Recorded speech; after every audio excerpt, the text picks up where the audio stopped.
Merhabalar, kanalıma hoş geldiniz. Bugün sizlerle uzun zamandır beklediğiniz, çok istediğiniz puzzle çantayla yapacağız.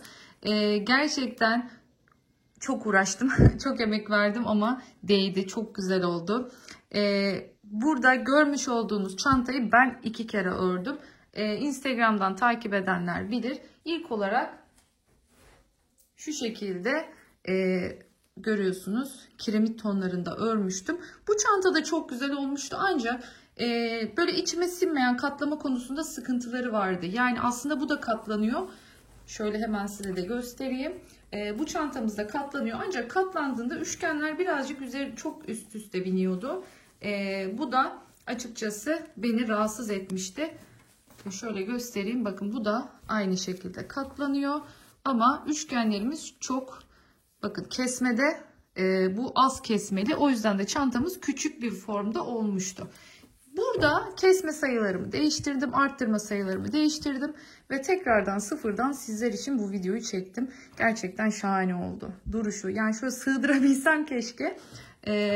Her şeyiyle çok muntazam oldu. Hemen şöyle göstereyim. Bakın çok kolay bir şekilde görüyorsunuz. Hemen şak diye kendiliğinden iniyor zaten. Katlanıyor. Sadece şu var. Videonun içinde de bunu açıklıyorum. Şöyle açıklayayım size tekrardan. Çantanın orijinalinde saplar bu şekilde içeriden geliyor. Ben de o yüzden bu şekilde tercih etmek istedim.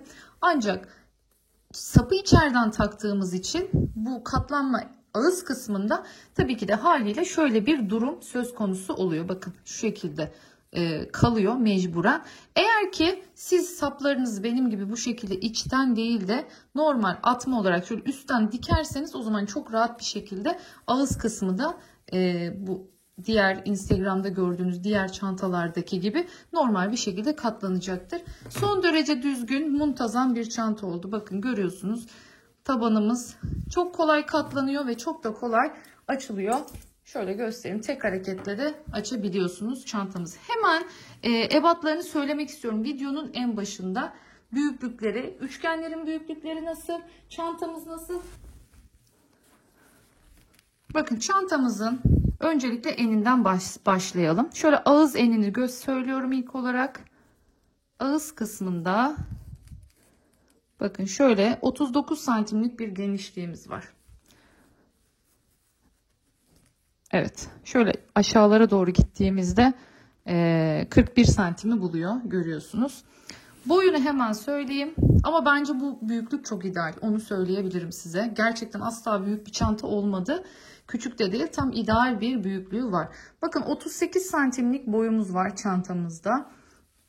Şöyle görüyorsunuz. Taban ölçülerini falan zaten veriyorum ama yine de şöyle söyleyeyim.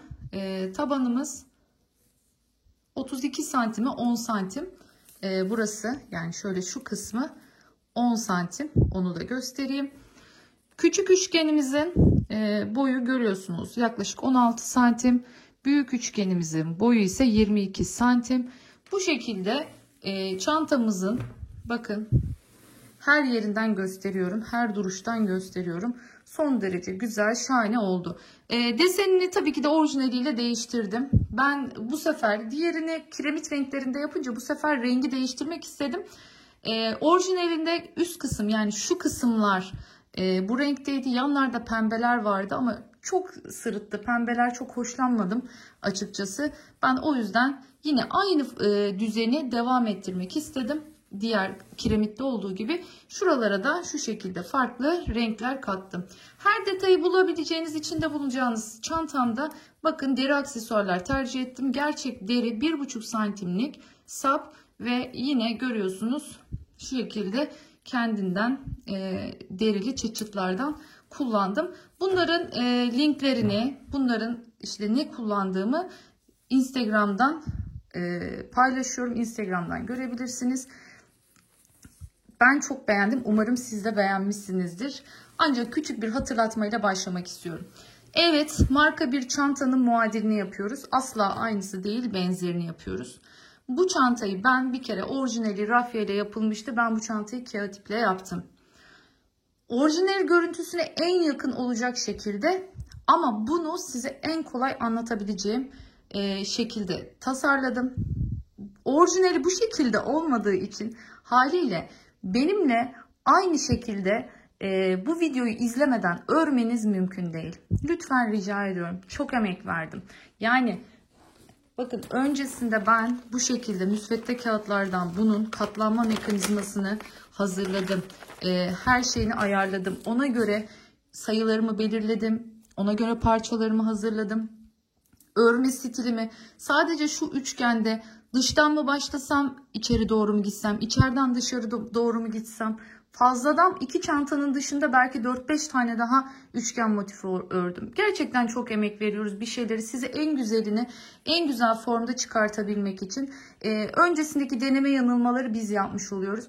Ancak sonrasında hali hazırda ben bütün her şeyi hazırladıktan sonra bu sayılarla, bu örme şekliyle, bu stille bir bakıyorum videosu çekilmiş. Gerçekten çok ağrıma gidiyor. Hani üzülerek söyleyeceğim ama bu bir emek hırsızlığı. Gerçekten emek hırsızlığı. Kendi fikriniz varsa, kendi zikriniz varsa, kendiniz bulabiliyorsanız yöntemini buyurun yapın. Tabii ki de sonuçta marka çanta herkes örebilir. Ama lütfen benim sayılarımla, benim yöntemimle benim çantamın kopyasını çekmeyiniz. Rica ediyorum. Ben çünkü sizler örün diye yapıyorum bu çantaları. Sizler örün, faydalanın diye paylaşıyorum. Sizler videosunu çekin diye yapmıyorum. Lütfen bu konuda rica ediyorum. Bu konuda hassasiyetinizi bekliyorum. Dedikten sonra hazırsanız hiç vakit kaybetmeden son hatırlatmamı yapayım ve videoya başlayalım. Hala kanalıma abone olmadıysanız kanalıma abone olup beni desteklerseniz çok mutlu olurum. Zil butonunu aktif ederseniz size yüklediğim çantaların bildirimi gelecektir. Çünkü Instagram'dan çok soru geliyor. Yayınlandı mı, ne zaman yayınlanacak? Halbuki bildirim, yani zil butonunu aktif ederseniz çantam yayınlandığında zaten size mesaj olarak düşecektir. Bunu da hatırlattıktan sonra beğenilerinize, yorumlarınıza talibim. Daha çok kişinin karşısına çıkabilmeniz için desteğinize ihtiyacımız var diyorum. Ve şunu da hatırlatmadan, şunu da söylemeden geçemeyeceğim. Biliyorsunuz bunların tamamı ücretsiz. Yani abonelikler de ücretsiz, videoların izlenmesi de ücretsiz. Bununla ilgili de çok soru geliyor. Gönül rahatlığıyla tüm çantalarımı izleyip örebilirsiniz diyorum. Ve haydi hemen başlayalım. Evet, başlayalım isterseniz. Şimdi bu çantamda gördüğünüz gibi 3 tane renk kullanacağım. Bir tanesi siyah, bir tanesi mürdüm ve bir tanesi de böyle hasırın en açık tonu diyebilirim. Yani şöyle söyleyeyim, eğer krem ya da bej derseniz başka bir renk gönderirler, onu söyleyeyim. Böyle mutlaka görerek almanızı tavsiye ederim. Şu an kamerada göründüğü gibi saman renginin böyle en açık tonu diyebilirim bu renk için. İplerimin görüyorsunuz kalınlıkları birazcık birbirinden farklı ama hiç sıkıntı değil, onu söyleyeyim. Bunlar çok geçişli olduğu için kalınlık konusunda sıkıntı yaratmıyorlar. O konuda da hemen içinizi rahatlatmış olayım diyeyim. Bu çantamda 3,5 milimetrelik tığ kullanıyorum. İhtiyacım olan aparatlar görüyorsunuz. Bir tane bu şekilde bir çıt çıt kullanacağım. Dikilebilir bir şekilde. Gerçek deri kullanıyorum bu çantamda. Orijinaldeki sapın aynısını kullanıyorum. Orijinalinde de bu şekilde ince, bu incelikte bir siyah deri kullanılmış. Bu dikmeli bir deri, ancak dikerken bunları içinden dikeceğiz. Yani dışarıda herhangi bir şekilde sap çıkıntısı olmayacak. Çantamızın dikme kısmı içinde kalacak. Şöyle hemen lafı hiç uzatmadan videoma başlamak istiyorum. Öncelikle şimdi bu çanta için nelere ihtiyacımız var? Onları bir göstermek istiyorum size. Şu yan taraflarında kullanmak üzere bakın 2 tane bu şekilde üçgen parça hazırladım. Bunlar siyah mürdüm şeklinde gidiyor. Şu an hazırlayacak olduğumuz parçanın aynısı, sadece rengi bu şekilde. Bakın, bundan aynı büyüklükte 4 parça hazırlayacağız. İkisi mürdüm siyah, ikisi de bu şekilde krem siyah diyebiliriz. Bundan 4 tane olacak. Şimdi 3 tanesini hazırladım. 4.'sünü birlikte öreceğiz. Sonrasında 2 tane siyah üçgen parçam var. Yine aynı yöntemle örüldüğü için bunun da videosunu paylaşmıyorum. Şöyle söyleyeyim. şu görmüş olduğunuz, örecek olduğumuz aynı büyüklükteki 4 tane büyük üçgen 17 sıradan oluşuyor. Bu görmüş olduğunuz 2 tane küçük üçgenimiz 13 sıradan oluşuyor. Bunun dışında her şey aynı. Dediğim gibi 2 tane siyah parçayı da öreceğiz. Sonrasında bir de alt yan taraf parçalarımız var. Bu yan parçalarımızda bakın bir tanesini ben hazırladım. Bu parçamızın aynı siyahta olduğu gibi 13 sırasını direkt burada gösterecek olduğum gibi örüyoruz.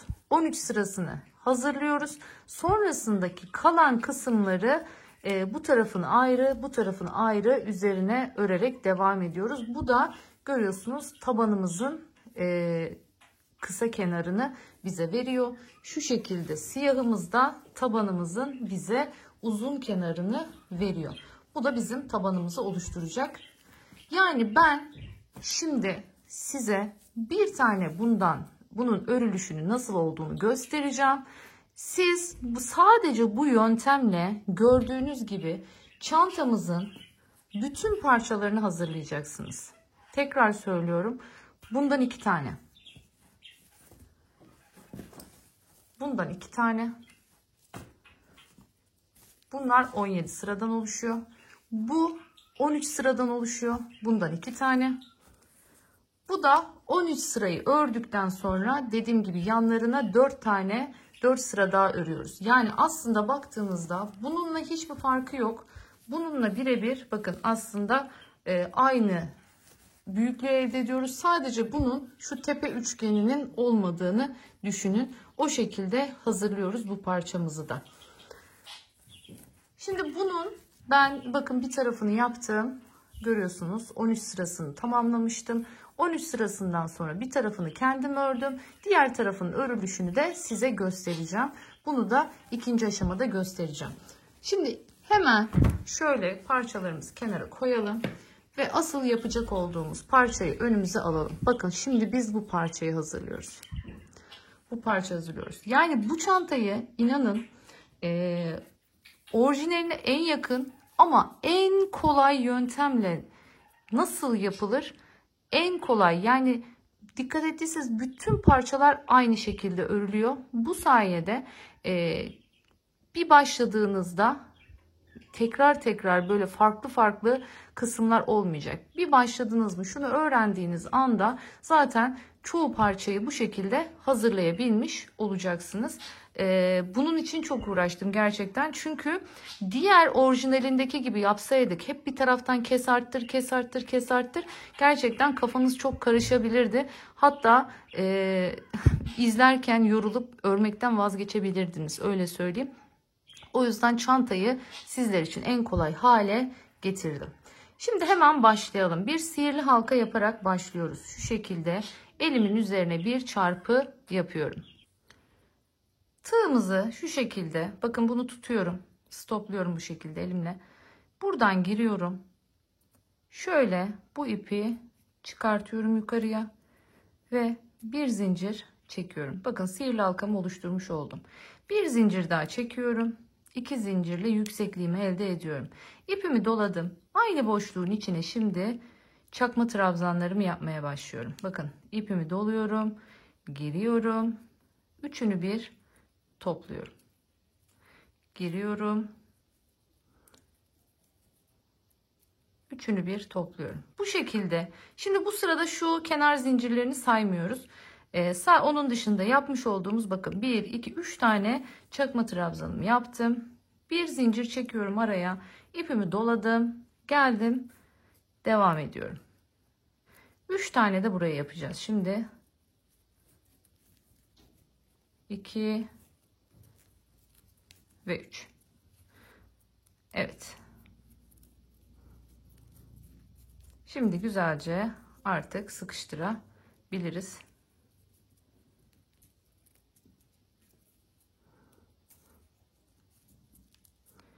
Başlangıcımızı bu şekilde yaptık. Şimdi sıkıştırmak için ben ilmeği çekmiştim.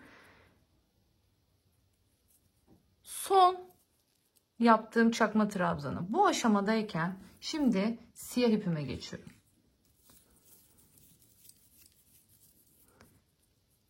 Bakın bu şekilde tutuyorum. İlmeği siyahtan alıyorum. Hemen iki tane zincir çekiyorum. Şimdi buradaki siyah ipimi, bakın buradaki zincirin içinden giriyorum ve yukarıya çekiyorum. Şimdi bu ipimi örerken arada gizlemiş olacağım. Bu ipimi de yukarı çekiyorum. Çünkü bu ipi hep içinden yürüterekten karşıya taşımam gerekiyor. İpimi doladım. Bakın. Görüyorsunuz ilk trabzan tepesi neresi? Burası. Buraya gireceğim. Ama öncesinde ipimi oraya alıyorum. Girdim. Şimdi hem bu ipim hem bu ipim var arada. İkisini bir ilmeğimin arasından götüreceğim. Bakın çektim. Üçünü birden çıkartıyorum. İpimi doladım. Aynı yere tekrar giriyorum. Bu şekilde bir arttırma yaptım. Siyah rengimizde, yani hep ikinci sıradan başlarken ikinci sırada, şimdi burada siyah renk denk geliyor. Yani daha doğrusu şu parçada da siyah renk denk geliyor.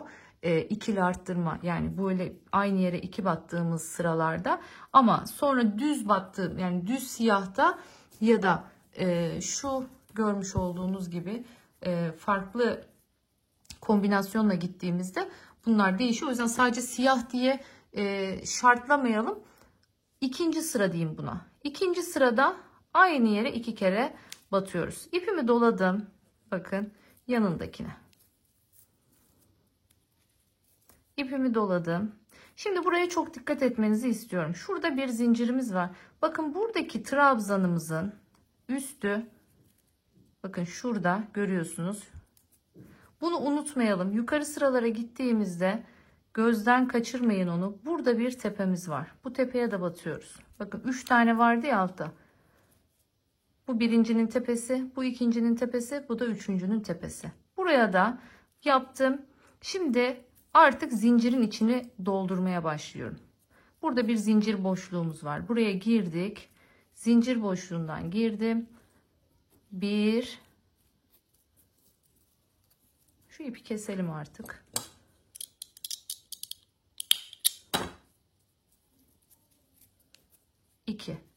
İki tane çakma trabzanımı yaptım. Bir tane zincir çekiyorum araya. Aynı boşluğun içine şimdi iki tane daha yapıyorum.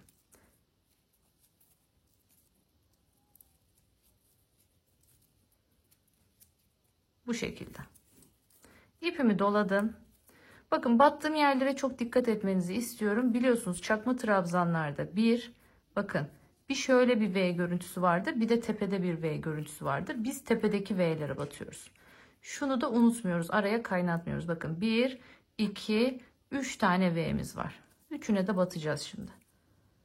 Her zaman için ön tarafta şu hat oluşacak. Bunu takip edin. Şu hattı takip edin. 2 ve 3. Başlangıçta hangi arttırmayı yaptıysak sonda da aynı arttırmayı yapacağız. Bunu unutmayalım. İpi içinden yürütüyor olmam biraz battığım yerleri görünmesini zorlaştırıyor. Ama yapabileceğimiz bir durum yok. İpi oraya taşımam gerekiyor. Birinciyi battım. Olabildiğince bakın çok yavaş örüyorum. İyice anlaşılsın diye. İkinciyi battım. Bakın çekmiyorum. Bu aşamadayken şimdi bu ipimi bırakıyorum. Geliyorum. Bununla artık krem renge geçiyorum. 2 zincirimi çektim. Döndüm. Burası açıldığına hiç önemsemeyin. Onu sonra kapatırız. Şu anda kapatsam da sürekli açılacak. Şimdi ipimi doladım. Tekrardan bakın. Burada zaten görüyorsunuz. Burada bu ip tek olarak kalıyor. Bunu yukarı çekeceğiz ki şuradaki şu görüntü tamamlanmış olsun. İpimi yukarıya doğru alıyorum. Tığımı doladım. Şimdi ilk boşluktan giriyorum. Girdim. Hasır sırasındayım. Yani 3. sıradayım. Bu sefer aynı yere 3 kere batıyorum.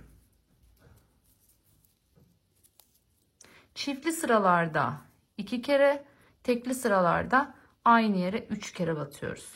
Kenar arttırmamızı bu şekilde yapacağız. Bu zincirleri hesaba katmıyoruz hiçbir zaman. İpimi doladım. Şimdi yandakinden devam ediyorum. Bakın yine şu ön taraftaki hattı devam ettiriyorum. Görüyorsunuz, hep tepelere batıyoruz.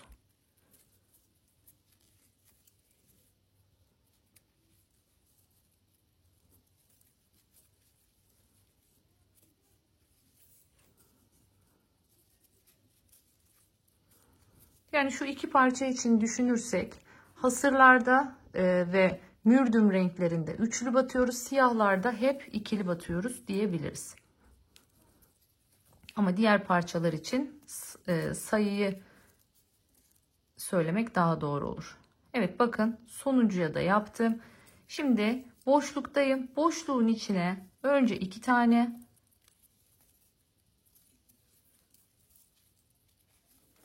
bir zincir. Şimdi yine aynı boşluğun içine 2 tane.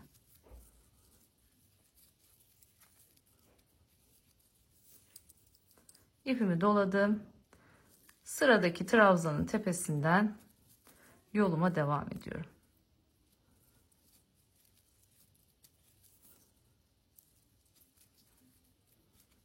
Umarım net bir şekilde görünüyordur.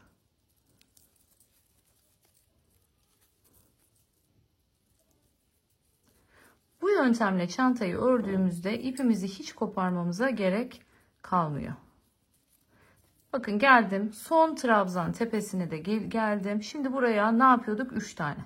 Hasırda 3 tane yapıyorduk.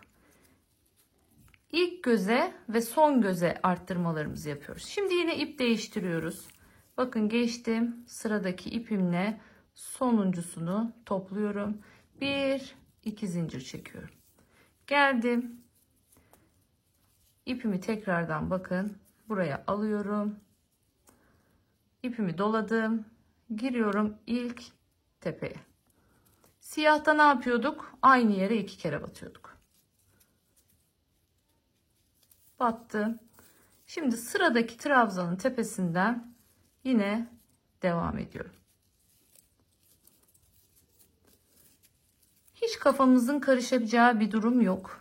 Gerçekten çok kolay örmesi, çok da zevkli ve çok da çabuk üreyen bir çanta.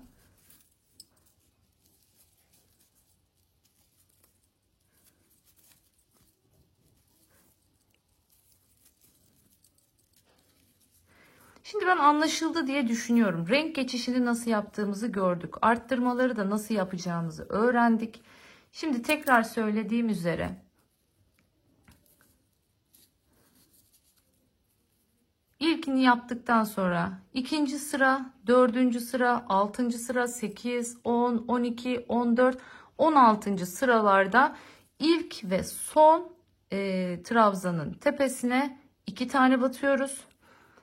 Sonrasında 3, 5, 7, 9, 11, 13, 15, 17. yani tek sayıların olduğu sıralarda ise son ve ilk ilmeğin tepesine 3 tane batıyoruz. Köşe biz hep aynı. Zincir boşluğunun içine 2 trabzan, 1 zincir, 2 trabzan şeklinde ilerliyoruz. Bakın bu şekilde geleceğiz. Ben bu cephesini seçiyorum örgünün. Bakın bu tarafları da seçebilirsiniz. Eğer bu tarafları seçecek olursanız beyaz görüntüsü daha ağırlıkta olacaktır. Yine aynı şekilde burada bakın mürdüm görüntüsü daha baskın. Burada siyah daha baskın. Burada yine aynı şekilde bakın bu tarafta siyah daha baskın görünüyor. Bu tamamen tercih meselesi. Ben bu şekilde tercih ettim. Siz diğerini tercih ederseniz sık iğnelerinizi o şekilde tamamlarsınız. Şimdi ne dedim? 17 sıra örüyorum.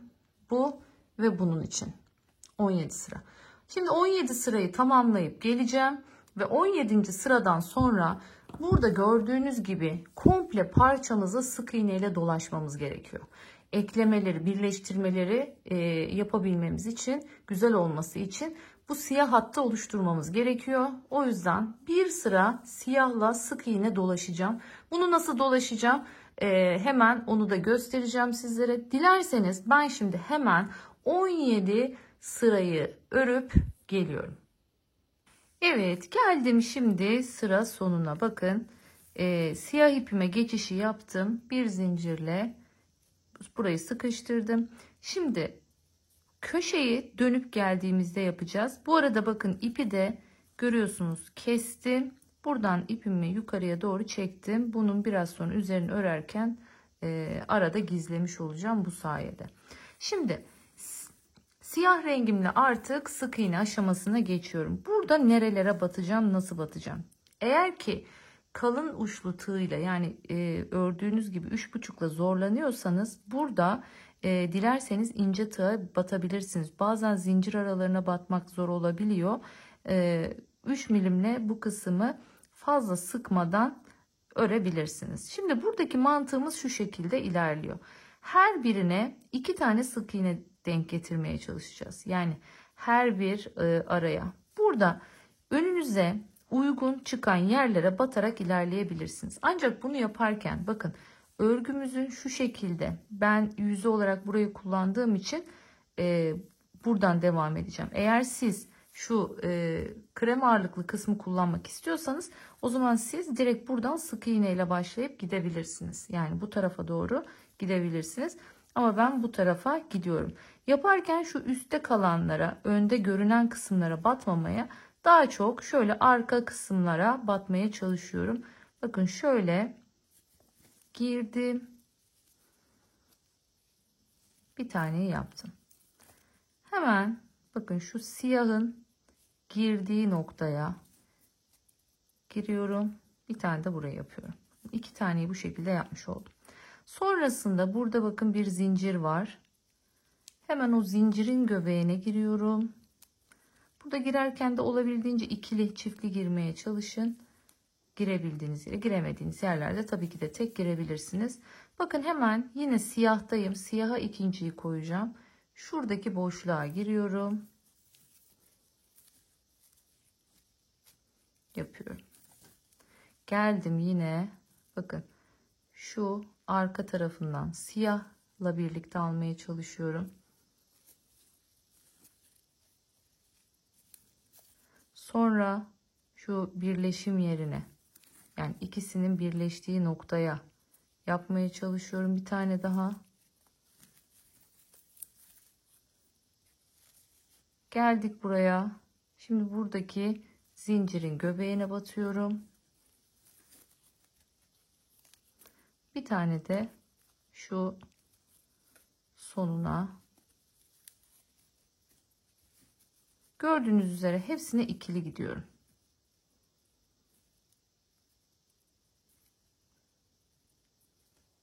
Kastettiğim bu, hani bazen buralara girmek zor olabiliyor.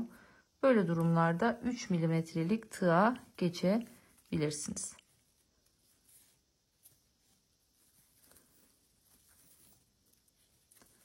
Evet. Anlaşıldı diye düşünüyorum. 2 yolumuza devam ediyoruz. Bakın böylelikle kasmamış oluyor. Eğer daha az sık iğne yaparsanız örgünüzün bu kısmı kasar. O zaman istediğimiz formu yakalayamayız. Bu şekilde buraya kadar geliyoruz. Burada bir tane göbeğe batıyoruz. Bakın yine buraya 2. Göbeğe bir tane. 2 diye gidiyoruz. Köşeye kadar gelelim. Köşede sonra nasıl arttırmamızı yapıp devam edeceğiz onu göstereceğim. Evet, şimdi geldim. Bakın sonuncu, şuna da 2 taneyi yaptım. Şimdi ilk trabzanımızın tepesine giriyoruz. Ve buraya tam 3 tane sık iğne yapıyoruz. Evet, köşeyi bu şekilde döndük.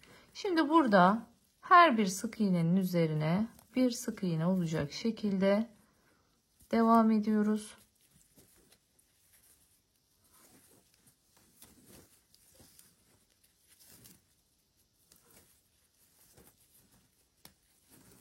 Bu şekilde. Şöyle görüyorsunuz. Hiç kasma yapmadan sık iğnelerimizi yerleştirmiş olduk. Şimdi hemen şu orta noktaya kadar her bir trabzanın üzerine bir sık iğne yapıyorum. Geliyorum. Evet, geldim. Şimdi yine bakın orta noktaya. Burada yine devam ediyorum. Bakın tam ortadaki zincir boşluğuna gelene kadar tepelere sık iğnelerimi yapıyorum. Şimdi geldim ortadaki zincir boşluğuna. Zincir boşluğuna giriyorum. Buraya da bir tane yapıyorum. Yani herhangi bir arttırma yapmamış oluyoruz böylece. Sonra sıradaki trabzanımın tepesine giriyorum. Aynen devam ediyorum.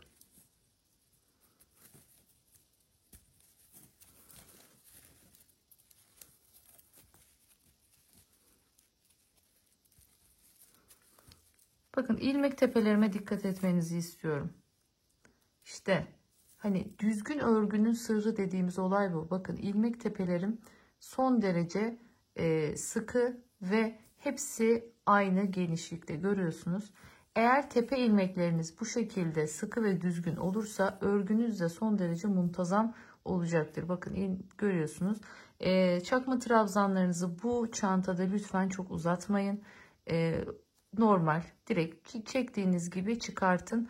Eğer uzun uzun yaparsanız motifleriniz çok büyüyecektir. Bunlara dikkat edin ve dediğim gibi ilmek tepelerinizin sıkı olmasına özen gösterin. Bunun için her zaman için ne yapıyoruz? Şu ipimiz gergin. Bu ip gergin olursa tığınızdaki ilmeğiniz sıkı olur. Bakın bunu hiçbir zaman için gevşetmiyoruz. Bu sıkı. Battım, çektim. Şu değil. Şu parmakla çıkartma değil. Sadece bakın tığımı döndürüyorum. Battım, çektim. Bakın. Tığımla.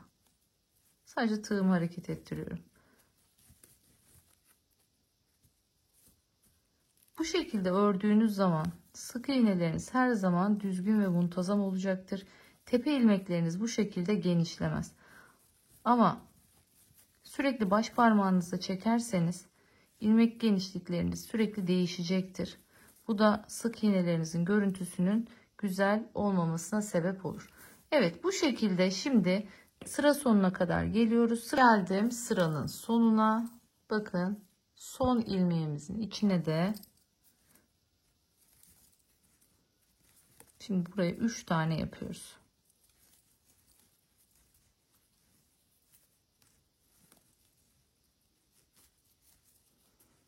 Evet. İpimi kestim. Şimdi şurada görmüş olduğunuz bakın şu ilk başta çektiğim zincirdi. Bu değil. İlk sık iğnemin tepesi burası. Buraya giriyorum. İpimi arkaya doğru çekeceğim şimdi. Bakın bu sık iğnenin içinden çıkıyor. O yüzden bu sık iğnenin içine şöyle arkadan giriyorum. Ve bunu çekiyorum.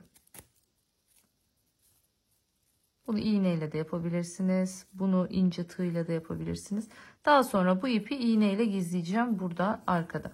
Bakın bu şekilde ana parçamızı yapıyoruz. Tekrar söylüyorum. Bu parçadan kaç tane yapıyoruz? 4 tane yapıyoruz. 2 tanesi bakın bu şekilde görüyorsunuz. Yine 2 tanesi bundan bu şekilde. Artık büyük parçalarımız, ana parçalarımız hazır. Bunları ayarladık. Tamam, bunları kenara koyuyoruz artık. Şimdi geldik dediğim gibi alttaki siyah parçalar. Aynısı, birebir aynısı, sadece hepsi siyah. Her yeri siyahtan 13 sıra yapıyoruz. Unutmayın. Diğeri 17 sıraydı. Bu 13 sıra. Yine etrafını sık iğneyle dolaştım. Bunu da hazırladım. Bunu da koyduk buraya. Şimdi sıradaki kısım dediğim gibi yan alt parçalarımız. Şimdi yan alt parçalarımızı da bu şekilde hazırladım. Burada desen tamamen size kalmış. Ben bir önceki çantamda da 4-2-4-2 diye yapmıştım. Orijinali bu şekilde olduğu için yapmıştım bunu. Ama onda tabii ki de çok ince bir rafya kullandıkları için daha fazla sıra sayısı var. Yani buradaki kadar az bir sıra değil. Daha fazla sıra sayısı var. Biz kağıt iple ördüğümüz için daha az sırada ulaşabildik. Ne dedim? Öncelikle 13 sıra yapıyorum. 13 sıra benim mürdüm rengimde bitiyor.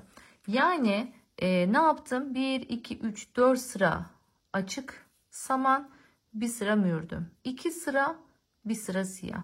4 sıra, yine bir sıra mürdüm. 2 sıra, bir sıra siyah. Bakın bu şekilde gidiyor. 13 sırayı, yani mürdümle bitecek şekilde 13 sırayı ben bitiriyorum.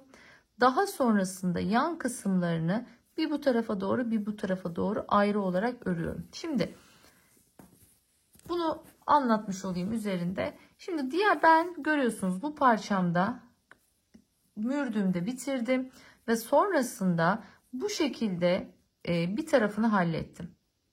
Şimdi ne yapıyorum? Diğer tarafını yapacağım. Yani bu tarafını yapacağım.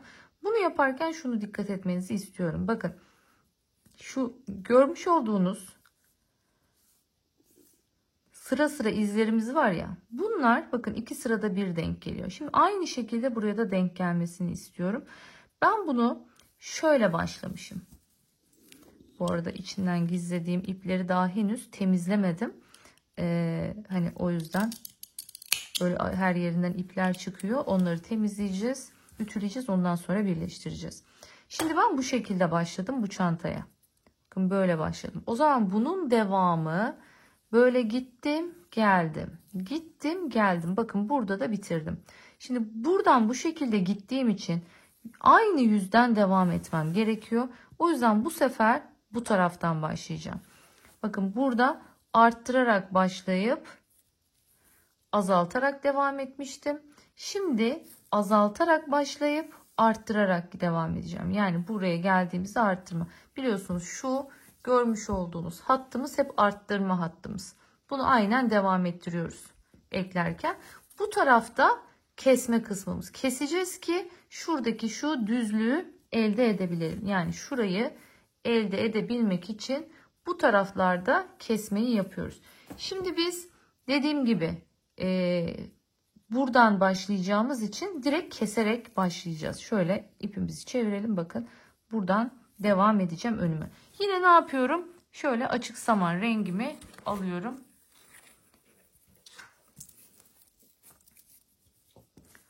Şimdi öncelikle bakın şurası zincir boşluğum. Bu zincir boşluğuma hiçbir şey yapmıyorum. Bu zincir boşluğumu bırakıyorum. Hemen yanındaki bakın trabzanımızın tepesinden giriyorum. İpimi çektim. Hemen 2 tane zincirimi çekiyorum. Ve sonrasında bu ipimi tekrardan ne yapacağım? Buradan gizleyerek gideceğim için ipimi bakın bu şekilde çekiyorum. Bu tarafa. Evet. Şimdi başlıyorum. Bakın yanındakine girdim. Çıkartmıyorum. İpimi doladım. Yanındakine girdim. Çıkartmıyorum. İpimi doladım. Yine yanındakine girdim. Bakın ipimi doladım. Tığımın üstünü görüyorsunuz. Hepsini biriktirdim. Şimdi hepsini tek seferde çekiyorum. Bakın çektiğimde şuradaki oluşan ilmek benim buradaki ilk sıradaki ilk başım oluyor ve buraya hemen bir işaretleyici takın, yoksa karıştırabilirsiniz. Bu benim bir sonraki sırada batacağım son nokta. Hemen bunu takın. Şimdi hiçbir şekilde bunu sıkıştırmıyorum. Bakın yine doladım. Yanındakinden devam ediyorum.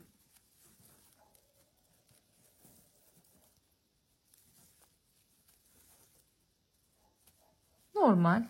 Yine trabzanlarıma devam ediyorum. Burada arada hiçbir fark yok. Zaten bunun yapılacak olan ne yapılıyorsa bir başında yapılıyor, bir sonunda yapılıyor. Geri kalan da normal trabzanın üzerine trabzan şeklinde ilerliyoruz. Hemen şu ipimizi keselim artık.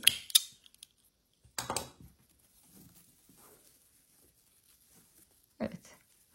Bu şekilde şimdi ben sıra sonuna kadar hemen örüp geliyorum.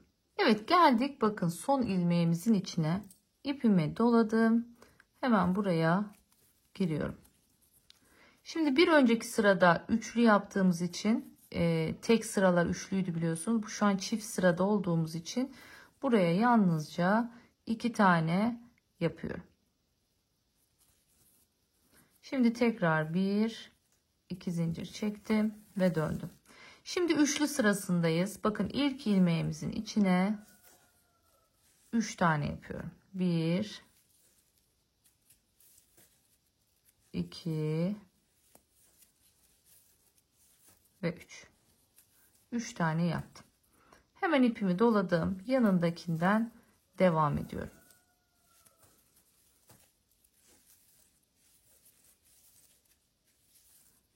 Yine aynı şekilde şu sıra sonuna yaklaşayım. Hemen geliyorum.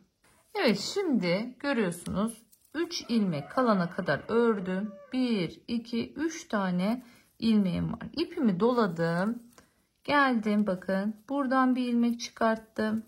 İpimi tekrar doladım. Buradan bir ilmek çıkarttım. İpimi tekrar doladım. Ve işaretleyiciyi taktığım yerden de bir ilmek şimdi çıkaracağım. Evet. Şimdi hepsini birden topladım. Bakın. Renk geçişi yapmamız gerekiyordu. Bununla toplamıyoruz şimdi. Hemen siyah rengimi alıyorum. Siyaha geçmem gerekiyor.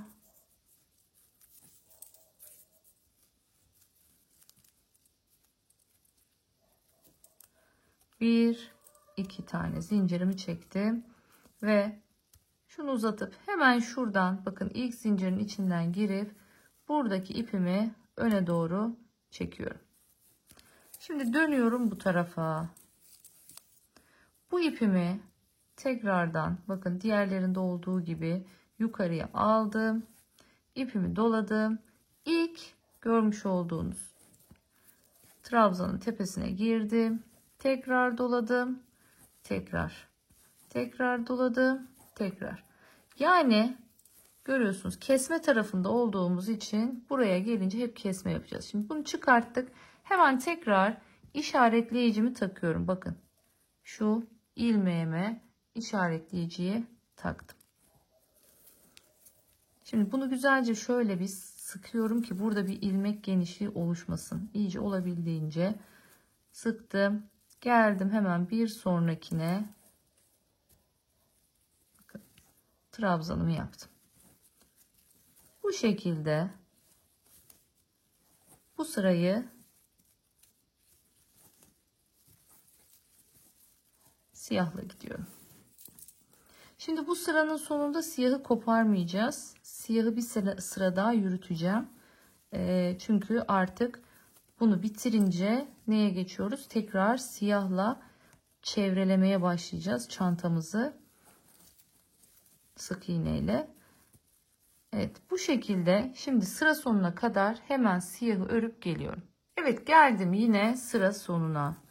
İpimi doladım. Bakın sonuncu trabzanın tepesine giriyorum. 1 2. Çünkü biraz sırada üçlü yapmıştık. Bunda ikili battım. İpimi değiştiriyorum. Şimdi hasır rengimle çekiyorum. 1 2 zincir çektim, çevirdim. Şimdi artık bakın ip bu şekilde alıyorum, ipi içinden yürüteceğim. 3 tane batıyoruz bu sefer. 2 3. Şimdi devam ediyorum. Yine sıra sonuna kadar çakma trabzanlarımla devam ediyorum. Hemen dilerseniz sıra sonuna geleyim, oradan devam edelim. Evet, bakın yine son üçlüye gelene kadar ördüm. 1 2 3 tane görüyorsunuz. Hemen ipimi doluyorum. Girdim birincisine, çıkarttım. Doladım ipimi. İkincisine girdim. Yine doladım ipimi. Şimdi üçüncüsüne girdim. Hepsi tığımda. Bakın şimdi bununla çekmiyorum. Tekrardan hepsini siyahla çekiyorum. Çünkü siyah ipe geçeceğiz artık. Hemen sıkıştırdım. Şimdi bunu bir uzatıyorum burada. Şimdi bu ipin üzerine buradan örmeye devam etmiyorum. Bakın bunu yine buraya, şu görüntünün devamını getirmek için buraya çekeceğim. O yüzden şöyle kestim. Buradaki görmüş olduğunuz bütün ilmeklerin içinden girip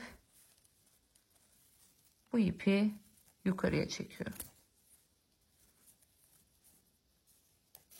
Evet. Şimdi tekrar kontrol ediyorum. Bakın gördüğünüz gibi buradaki yüzle buradaki yüz birbirinin aynısı. Yani böylemesine gideceğim. O yüzden yoluma bu taraftan devam ediyorum. Şuradan hemen yine giriyorum.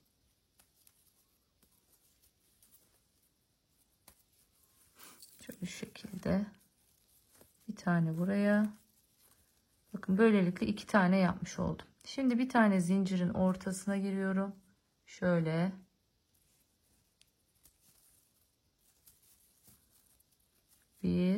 Bir tane de sonuna 2. 2 tane yine yapmış oldum. Geldim. Yine şöyle arkadan girdim. Bir tane de şu boşluğa giriyorum. Birleşim yerine 2 tane yapmış oldum. Bir tane yine zincirin ortasına girdim. Bir tane bu tarafa. Şimdi artık geldim bitim yerine. Görüyorsunuz tam burada orta noktadayız. Şimdi buraya seviye farkı oluşmaması açısından buraya bir tane şöyle çakma trabzan yapıyorum. Sonra yanındakinden devam ediyorum.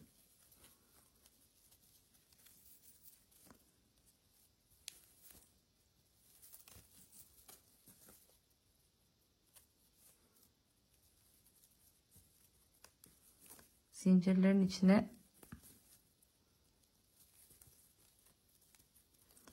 biraz girmek zor oluyor. Tığımız kalın olduğu için. Bakın aynen devam ediyorum.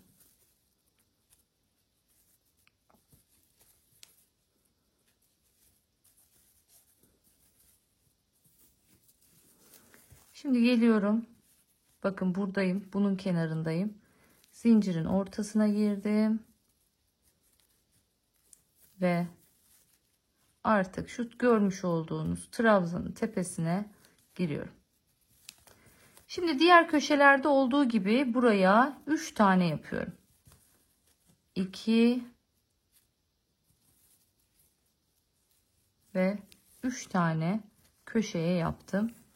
Şimdi artık her trabzanın üstüne bir tane yaparak yoluma devam ediyorum.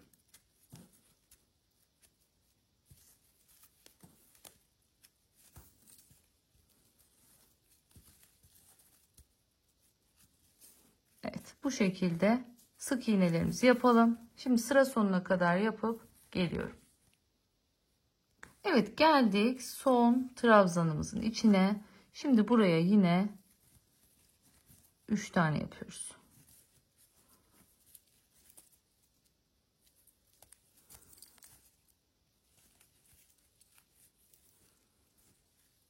Evet, bu şekilde köşeyi dönmüş olduk. Şimdi şuradan şöyle trabzanın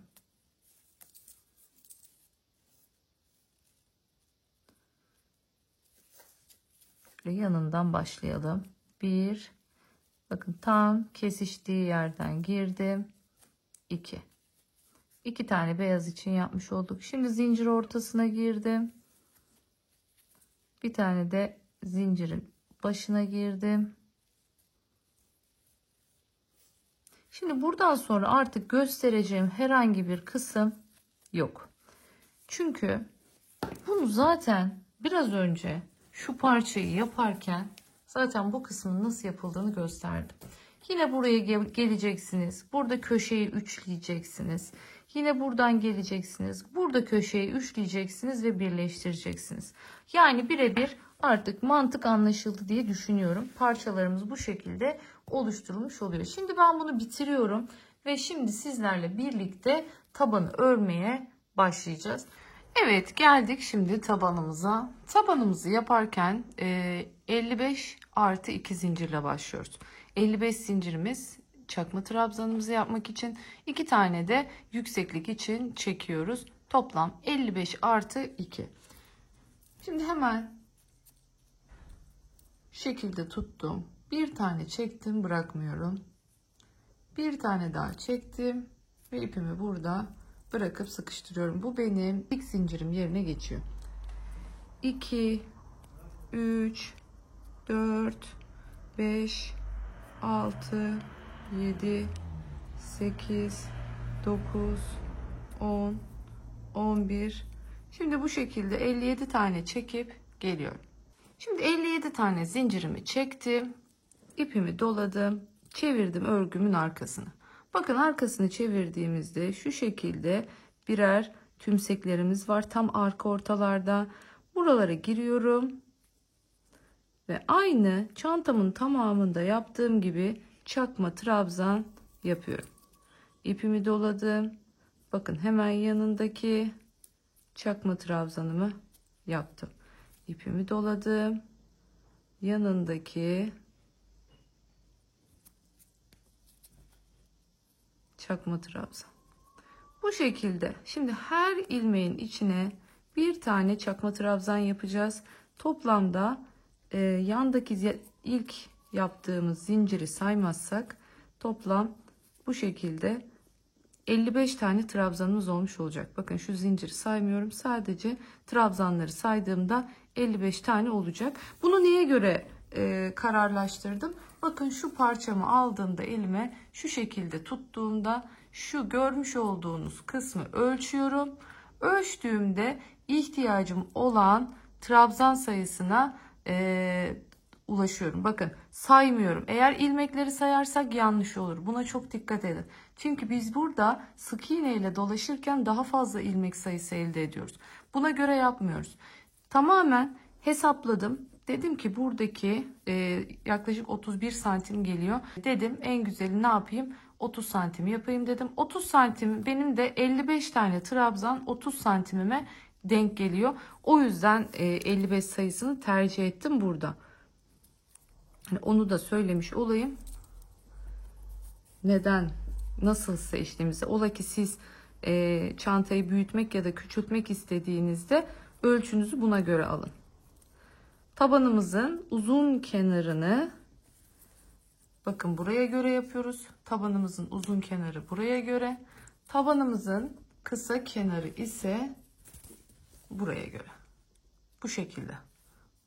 Buna göre hesaplamamızı yapıyoruz.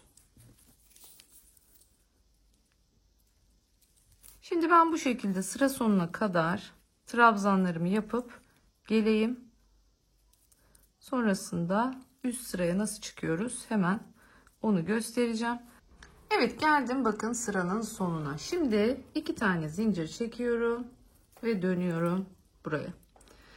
Öncelikle bu sırada ipimi yukarı çekmek istiyorum ki onun da üzerine örerek gideyim. Daha küçük bir tığ alıyorum.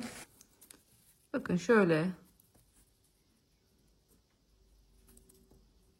şu şekilde giriyorum. Ve bu ipi yukarıya çekiyorum. Şöyle görüyorsunuz.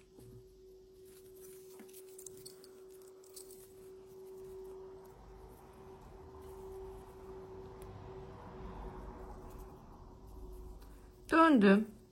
İlk trabzan, bakın ilk trabzanın tepesi. İpi de içinden geçirdim bakın o trabzanın.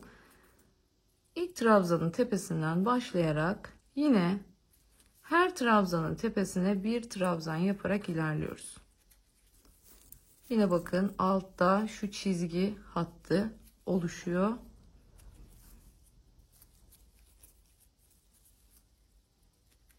Bakın görüyorsunuz şu çizgi hattı. Yine tepeye batıyorum. İpimi de arada bu şekilde yürütmüş oldum.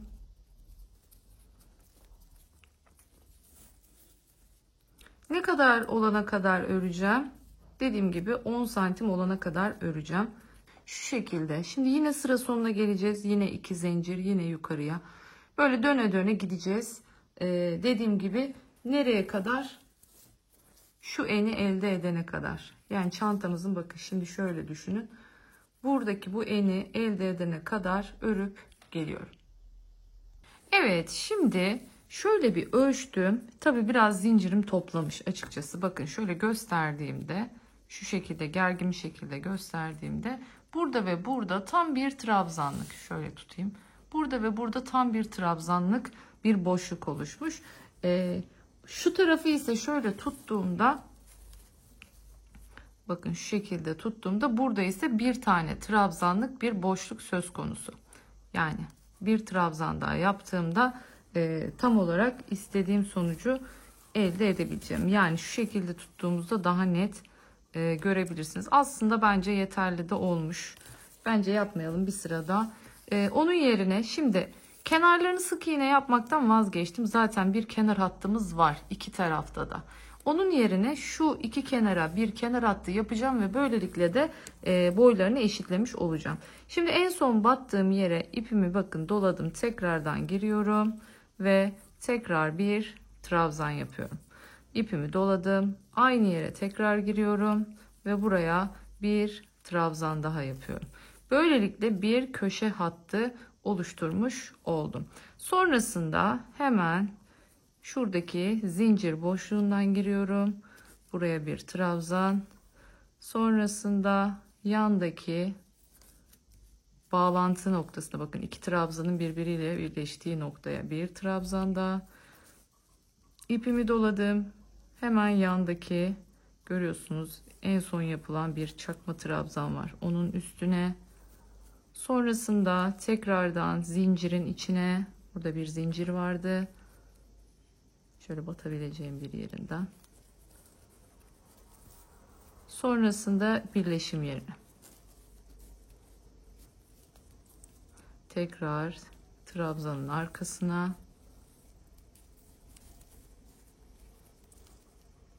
Zincirin içine. Ve birleşim yerine. Trabzanın arkasına. Bakın burayı kesmiyorum hiçbir şekilde. Zincirin içine.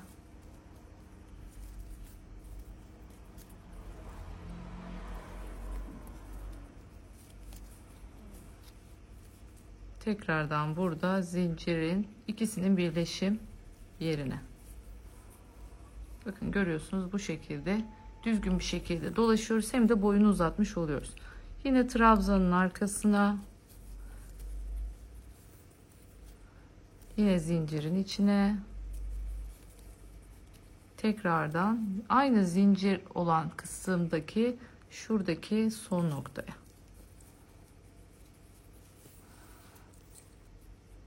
Görmüş olduğunuz en son noktadayız ya. Buraya şimdi tekrardan ikinciyi yaptım. Tekrardan üçüncüyü yaptım ve böylelikle bu köşeyi birleştirmiş oluyorum. Şimdi burada biraz uzunca bir ip bırakacağım. Bu ipi daha sonra dikerken kullanacağım. Taban birleşiminde direkt bu ipi kullanmış olacağım. Şimdi iğne ile hemen bu kısmı da birleştirelim.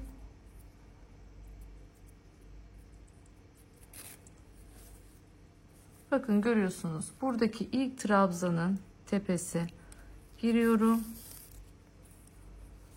Sonra da buradaki trabzanın, en son yaptığım trabzanın göbeğinden aşağıya iniyorum ve böylelikle burayı birleştirmiş oldum. Şimdi burada yaptığım işlemin aynısını buraya da yapacağım. Aynı şekilde yapacağım. Bakın aynı yönde yapacağım. Hemen ona da başlayalım. Evet, şimdi bir de bu tarafını yapalım. Şimdi bakın en son trabzanı yaptığım görüyorsunuz nokta burası. Şu yanındaki ise zincir kısmı. Şimdi buradan geliyorum. Bakın bu tepeye değil. Hemen zincirin tepesine giriyorum. İki tane zincir çekmiştik ya sıra başlarında. bu iki zincirin tepesindekine. Yani bu ikinci zincir olmuş oluyor. Bakın buraya giriyorum.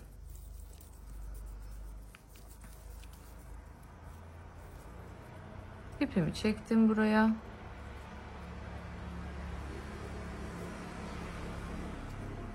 Evet. Şimdi hiç sıkıştırmıyorum. Yani hiç zincir çekmiyorum. İpimi doladım. Bakın bu zincirin başladığı noktaya hemen bir trabzan yapıyorum. Tekrar doladım. Aynı yere bir daha yapıyorum ve böylelikle bakın köşeyi dönmüş oldum. Geliyorum şimdi kenardaki trabzanın ortasına, sonrasında buradaki zincirin birinci zincirin olduğu kısma, bir de ikinci zincirin olduğu kısma tekrar geliyorum. Bakın burada bir trabzan var. Trabzanın arkasına geldim. Şimdi zincirli kısma, bir alt kısmına giriyorum zincirin.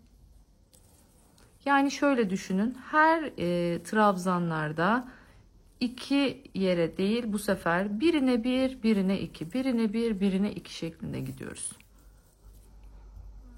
Şimdi trabzandayım, arkasından girdim. Şimdi zincirdeyim. Bir alttaki, bir üstteki.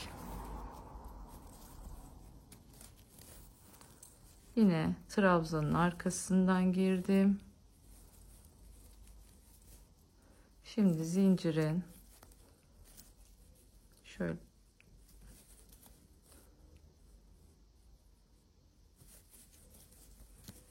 bir alttaki, bir üstteki. Bakın bu şekilde son derece düzgün tabanın kenarını yapmış oluyoruz. Şimdi tekrar trabzanın altı ve buradaki, bakın görüyorsunuz, yine ilk zincirin başladığı noktaya geliyorum.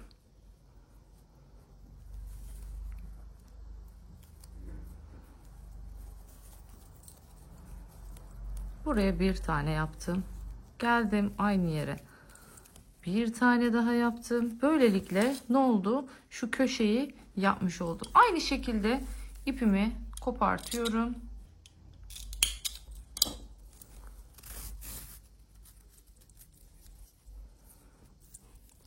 Yine iğneme takayım.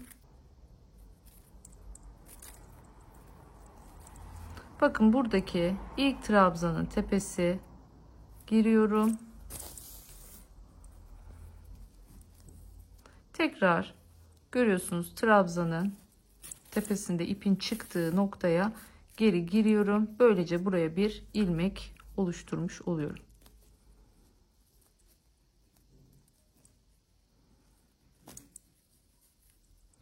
Evet. Bakın görüyorsunuz. Şimdi şu şekilde tabanımızı oluşturmuş olduk. Bakın artık bakalım, tekrardan ölçelim. Görüyorsunuz. Şimdi işte tam olmuş oldu. Burası da yine aynı şekilde şöyle tuttuğumuzda, burası da bakın buraya uygun oldu. Şunları köşe dönüşü gibi düşünebilirsiniz. Evet, tüm parçalarımız hazır. Artık hepsini tamamladık. Şimdi hemen iplerimi gizliyorum, ütümü yapıyorum ve geliyorum. Artık asıl önemli noktaya geldik. Bir iğneye ihtiyacımız var bu durumda. Ben bu şekilde metal olan etamin iğnelerinden kullanıyorum. Siz dilerseniz plastik iğneler var bu tarz örgüleri dikmek için, onlardan da kullanabilirsiniz. Ama burada dikkat edin, burnu küt olsun. Yani sivri uçlu bir iğne olmasın. Çünkü o zaman şu şekilde, bu sadece ilmek boşluklarına batacağımız için bu ucunun sivri olması bu kağıtların içine girmesine, yani bunları delip şu şekilde aralarından girmesine sebep olabilir. O yüzden iğnenizin ucu küt olsun diyorum. Evet, tüm parçalarımı ütülüyorum. Geliyorum. Evet, şimdi tüm parçalarımız hazır. Ütülendi. Kalıp gibi oldular. Bakın son derece güzel, düzgün bir şekilde. Şimdi parçalarımızı birleştirmeye başlayacağız. Çantalarımızı birleştirirken ilk olarak bir kere üst parçaları alt parçaları ayrı ayrı birleştirip en son ortasından bunları bir araya getireceğim. Şimdi ilk olarak dilerseniz üst parçalarla başlayalım. Neydi üst parçalarımız? Bunlardı. Çantamızın duruşunda bunlar çantamızın ağzını verecek bize. Bakın şu şekilde. Şu çantamızın ağzı. Biraz daha şöyle kalkalım yukarıya. Şu şekilde bu çantamızın bize ağzını verecek. Şöyle katladığımızda bakın bu da çantamızın şu şekilde yan parçalarını bize verecek. Şu şekilde. Katladığımızda çantamız bu şekli alması gerekiyor. Bu şekilde katlayacağız. Şimdi bunun için işaretleyicilerden yardım alacağım. Şimdi sırayla birleştirerek gideceğiz. Mesela öncelikle diyelim ki burayı birleştireceğiz. Burayı birleştirirken ne yapıyorum? Öncelikle şimdi bu parçamın orta noktasını buluyorum. Bu parçamın orta noktası burası bakın. Görüyorsunuz burası. Şimdi buradaki de köşe noktasını buluyorum. Bakın buradaki üçlünün görüyorsunuz ortası. Bakın şu şekilde birleştirdim. Aynı şekilde geliyorum buraya. Geldim. Şimdi bu noktada da şimdi buradaki orta noktayı buluyorum. Bakın orta noktamız burası. Buradaki orta noktayı buluyorum. 1, 2, 3 tane bakın köşe noktasının orta noktası da burası. Şimdi bu şekilde öncelikle şöyle göstereyim. Bu iki parçamızın uç noktalarını birbirlerine böyle birleştiriyoruz. Görüyorsunuz. Bu şekilde dikerek şimdi birleştireceğiz bu noktalarımızı. Bunu birleştirirken zaten sayılar denk gelecektir. Yani eşit gelecektir. Ama ola ki bir hata yaptınız. Bir şey oldu. Yani olmayabilir. O zaman herhangi bir kayma yaşanmaması için bakın şu şekilde bunları ağız ağza getirdikten sonra şöyle elimle güzelce bastırıyorum. Ve orta noktasından da bakın karşılıklı rastgele takacağım şimdi. Biraz daha böyle ortalarından bir kez daha bunu bu şekilde tutturuyorum. Bakın böyle ağız ağza getirdim. Şimdi başlarken nereden başlayacağım? Ağız kısmından başlayacağım. Çünkü buraya kadar bunu getireceğim. Sonra diğer parçayı eklemeye başlayacağım. Bakın tekrardan gösteriyorum. Şu şekilde. Bu çantamızın ağız kısmı. Unutmayalım. Burası çantamızın ağzı. Burası da çantamızın şunlar da yan kısımları. Yani şöyle kıvrılmış kısımları. Şimdi şu noktadan birleştirmeye başlayacağım. Ve bu sayede ne yapacağız? Buradan başlayacağız. Buraya geleceğiz. Buradan tekrardan bu uç noktadan bu uç noktaya gideceğiz. Bunu buraya geldiğimde şimdi sonrasında da işaretleyicilerimi bu parçaya takacağım. Şimdi buradan çıkartacağım, oraya takacağım. Öncelikle şu şekilde tutuyorum. Şimdi buradaki katlamadaki en önemli püf noktamız bunları bu şekilde dıştan dikeceğim. Yani dıştan derken şu şekilde tutup bu yönde dikeceğim onları. Şimdi dikerken biliyorsunuz birleşim yerlerimiz siyah olduğu için siyah ipi kullanacağız. Karşılıklı olarak geçirmiş olduğum işaretleyicimi taktığım yerden bakın iğnemi geçiriyorum ve işaretleyicimi çıkartıyorum.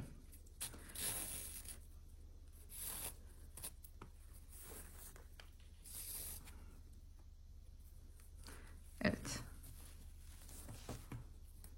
Şimdi burada tekrardan geçiyorum ve bu ipimi burada güzelce bir sıkıştırıyorum.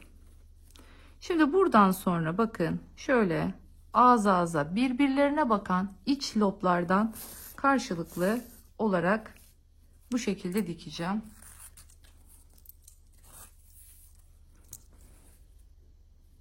Bakın sıradaki. Sıradaki.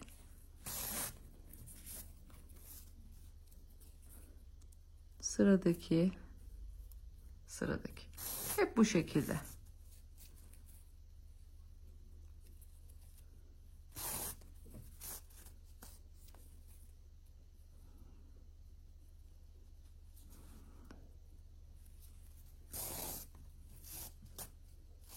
Hep birbirlerine bakan loblarından alıyorum. sıkıştığından emin oluyorum.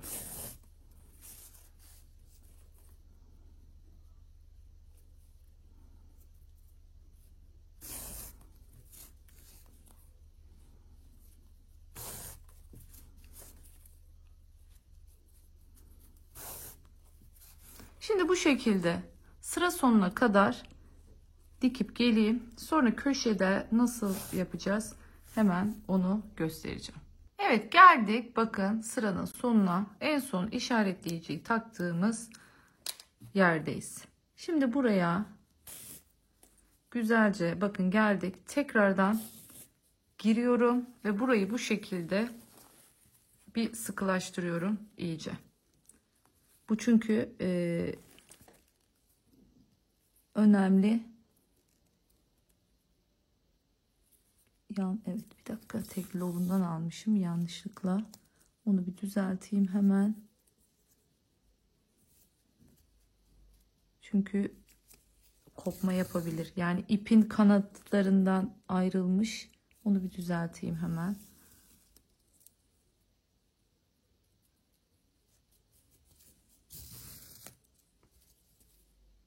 Evet. Şimdi oldu. Şimdi tekrardan girdim ve burayı bu şekilde sıkıştırdım. Şimdi şöyle açalım ve bakalım. Bakın görüyorsunuz, bu kısmımız hazır. Şimdi geliyoruz diğer tarafa. Yani bu görmüş olduğumuz diğer parçayı ekleyeceğiz şu şekilde. Şimdi tekrar şöyle bir yukarı kaldıralım. Bütünü bir görelim. Şimdi bu kısma geçeceğiz. Bakın görüyorsunuz. Şimdi bunun eklemelerini yapacağız. Burası biliyorsunuz bizim tam orta noktamızda. Aynı şekilde şimdi buradaki bu orta noktadan, bakın aynı orta nokta burası. Buradaki orta noktayı aldım. Yine bakın kilitledim. Geldim en sona. Şöyle katlıyorum, işim kolay olsun diye. Yine aynı şekilde bakın buradaki orta nokta bu. Buldum. Hemen buradaki orta nokta 1, 2, 3 burası. Ortadaki. Bakın yine aynı şekilde bu şekilde yerleştirdim. Şimdi buradan tekrardan dikmeye devam edeceğim. Bakın şu şekilde tuttuğumda, şimdi şu işaretleyiciyi taktığım yer görüyorsunuz yine köşe. Yani aynı köşe noktasına bu durumda aslında 2 tane ilmeği birleştirmiş oluyorum. Bakın burayı bu şekilde birleştirdim. Şimdi tekrardan aynı yeri tekrardan birleştiriyorum. Şöyle ineyim, biraz daha net bir şekilde gözüksün. Bakın şuradaki köşe noktasına hem bu köşeyi hem bu köşeyi birleştirmiş olduk bu şekilde. Şimdi daha sonra yine aynı şekilde yanındaki, bakın yanındaki. Devam ediyoruz. Sıkıştıra sıkıştıra gidiyoruz. Yine. Yine birbirlerine bakan iç kısımdaki loblarından alıyoruz.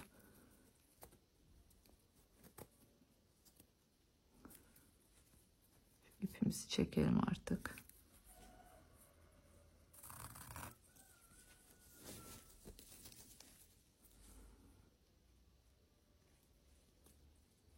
Görüyorsunuz aynı şekilde içteki birbirine bakan kısımlar. İyice sıkılaştırdığınızdan emin olun. Bakın şöyle tekrardan gösteriyorum. Görüyorsunuz burada tam ortada bu şekilde bir hat oluşmuş oldu. Yani bu onun bu şekilde katlanabilmesini sağlıyor. Bakın bir tepe oluşuyor bu şekilde. Bu olması gereken bir şey. Sakın şöyle düşünmeyin.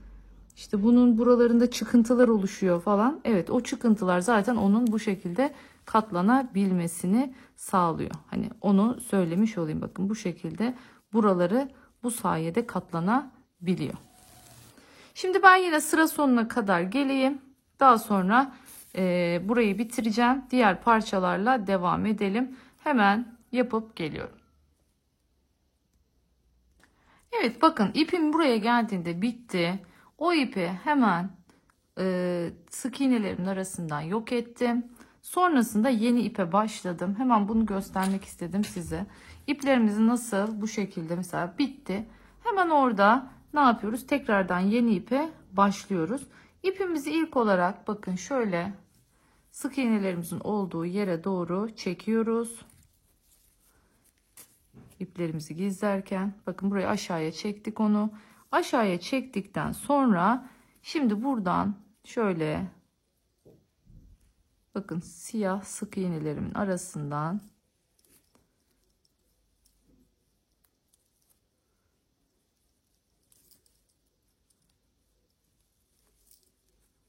bu şekilde geçiriyorum.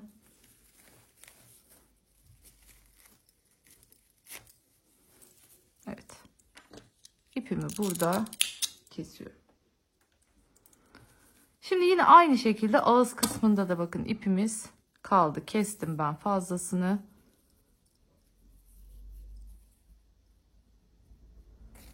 Yine aynı şekilde burada da şöyle bir sabitliyoruz. Bakın tekrardan yine şöyle aşağıya iniyorum sık iğnelerimin olduğu yere ve bunu da aynı şekilde şöyle çevirelim. Sık iğnelerimin arasından bakın bu şekilde yürütüyorum.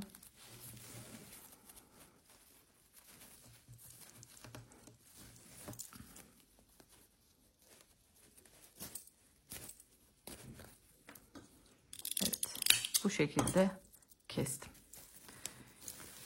Şimdi burada bakın gördüğünüz üzere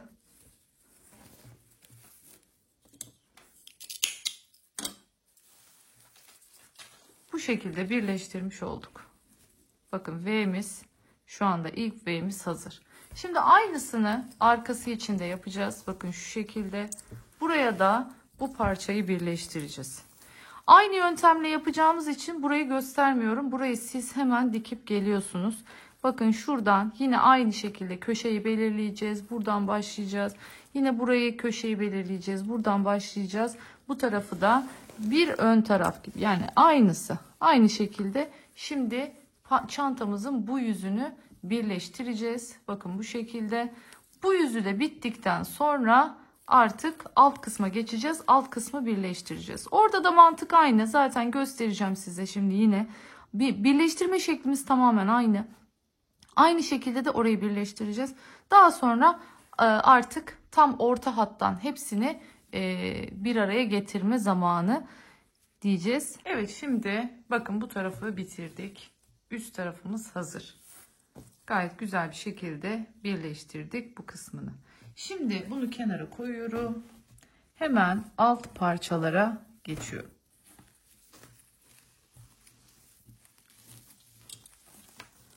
Şimdi burada bakın bu şekilde. Şimdi burası biliyorsunuz ne demiştim? Tabana gelecek. Tabanın yan yüzü burası. Burası da tabanın ön yüzü. O yüzden şimdi ne yapıyorum? Şu kısımları birleştireceğim. Şimdi bunu yaparken yine aynı şekilde işaretleyicimi alıyorum. Şöyle bakıyorum. Ortaya denk gelen iki kısım. Bunun bir tanesi burada. Hemen bunu bakın şu şekildeyken buradaki köşe noktasına birleştiriyorum. Yine aynı şekilde buradaki köşeyi buradaki köşe noktasıyla birleştiriyorum. Evet. Bunu bu şekilde birleştirdik. Aynı şekilde bakın görüntü bu şekilde olacak. Şimdi hemen bakın şuradaki yanındaki noktayla da buradaki köşe noktasını birleştiriyoruz.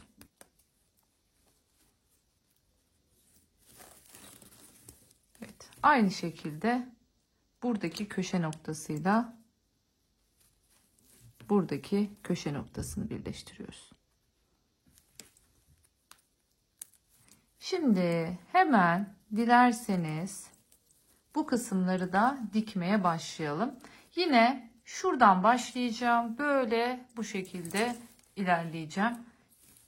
Burayı birleştireceğim. Ondan sonra aynı şekilde bakın dikme yöntemi aynı olduğu için nasıl diktiğimi artık göstermeme gerek yok. Bu şekilde döndürdüm. Bu parçayı da buraya birleştiriyorum. Bakın şöyle bir görüntü elde etmemiz gerekiyor. Şöyle.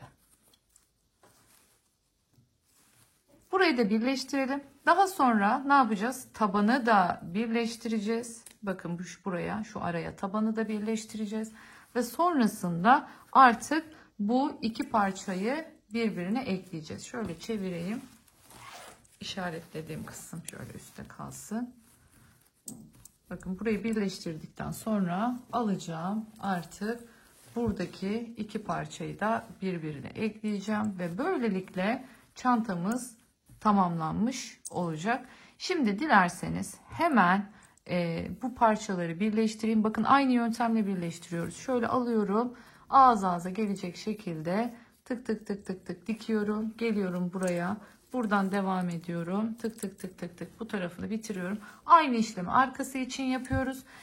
Geliyorum. Sonra şimdi asıl önemli noktamız bu arayı birleştirirken. Bu arayı birleştirirken nasıl birleştirdiğimi göstereceğim.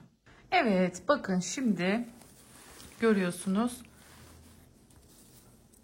Şu şekilde burayı da eklemiş bulunuyoruz. Son derece düzgün bir şekilde çantamız gidiyor. Bakın bu da aynı şekilde şöyle katladığımızda bu şekilde katlanıyor. Şu şekilde hafif ağızların birbirinin üstüne gelmesi normal. Bu normal. Çünkü birebir aynı ölçüde yaptığımız için bunun yaşanması normal. Bunun yaşanmasını istemiyorsak alttaki parçayı bir tık büyütmemiz gerekir ki üstünde böyle bu şekilde durabilsin. Bu görüntü bakın burada da hafif, çok hafif şöyle 1 santimlik kadar bir binme var. Burada da aynı şekilde 1 santimlik kadar binme var. Bunda bir sıkıntı söz konusu değil. Onu söylemiş olayım.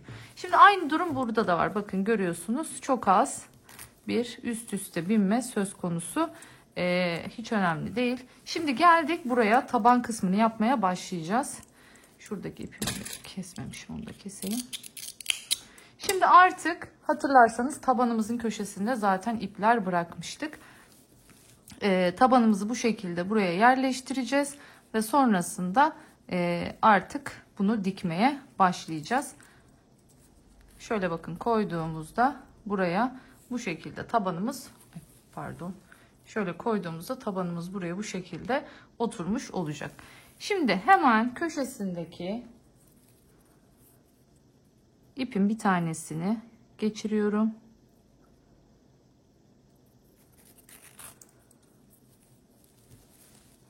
Şimdi geliyorum bunu, bu köşeyi şu şekilde ipimi şuradan çıkartıyorum. Buradaki köşeden, köşe noktasından. Ve aynı şekilde buradaki köşe noktamdan giriyorum. Şimdi aynı yerden tekrar çıktım. Bakın burayı bir sabitleyeceğim önce. Köşemi buraya bir sabitledim. Şimdi buradan sonra aynı biraz önce yaptığımız gibi bakın sıradaki şeklinde giderekten birleştireceğiz. Ancak unutmayalım bunu yaparken, şimdi hemen şu detayı göstermek istiyorum. Buradaki köşeyi yine bakın buradaki köşeyle bir tutturuyoruz.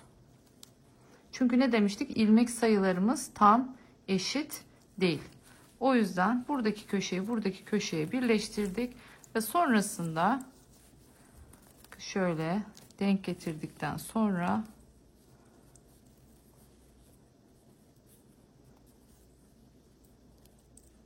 Şöyle ayarlıyorum. Orta noktasından bir tane daha takıyorum ki doğru bir şekilde eklememi yapabileyim.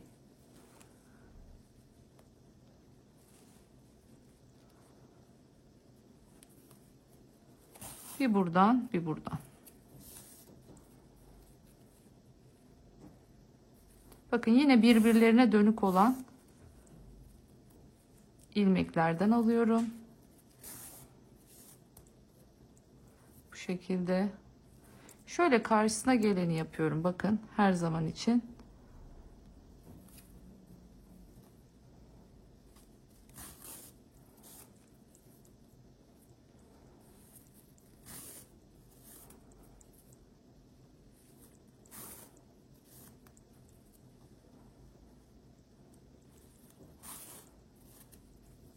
Evet. Bakın bu şekilde ağız ağza gelecek şekilde ekliyorum.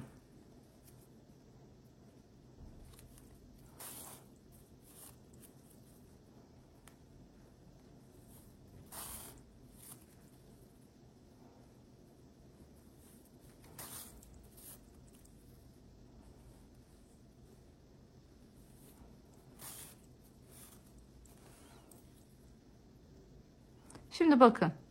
Bu artık bu tarafa kaydı. Bu ilmeği burada ne yapıyorum? Bakın buradaki aynı ilmeğin içinden geçirerekten yedirmiş oluyorum. Şimdi tekrardan yandakinden. Dediğim gibi ilmek sayılarınız eşit olmadığında bu şekilde yedirme yapabilirsiniz. Aynı yere 2 kere girerek.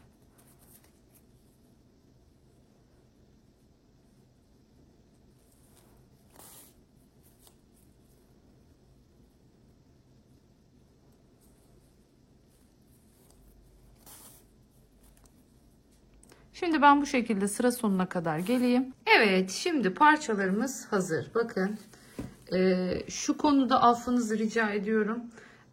Tabanı diktiğim videoyu ne yazık ki yanlışlıkla sildim. Boşaltırken çöp kutusunu. O yüzden aynı buradaki mantıkla diktik. Hiç aklınız karışmasın. Köşelerde de bir noktayı hem bu taraftan hem bu taraftan tutturdum iğneyle. Tabanı dilerseniz hatırlayalım bir. Ne yapmıştık? 55 artı 2, 57 zincirle başlamıştık. Tabanımızı bitirdik. Kaç sıra ördük? Hemen sayıp size söylemek istiyorum. Onu vermeyi unutmuşum çünkü.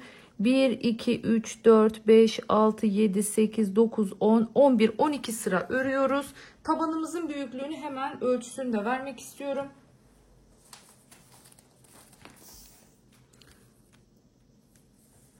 Tabanımız toplamda 32 santime 10 santim.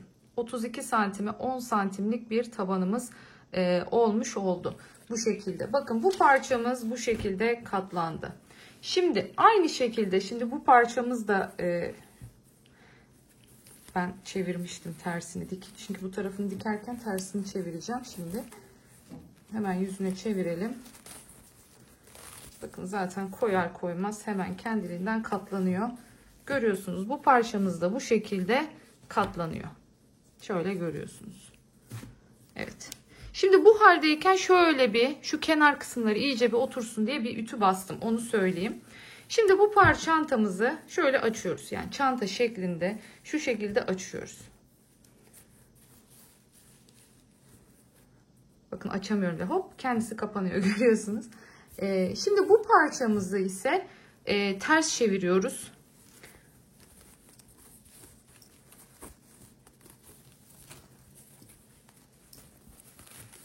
Yani çantanın tersi bile güzel gerçekten.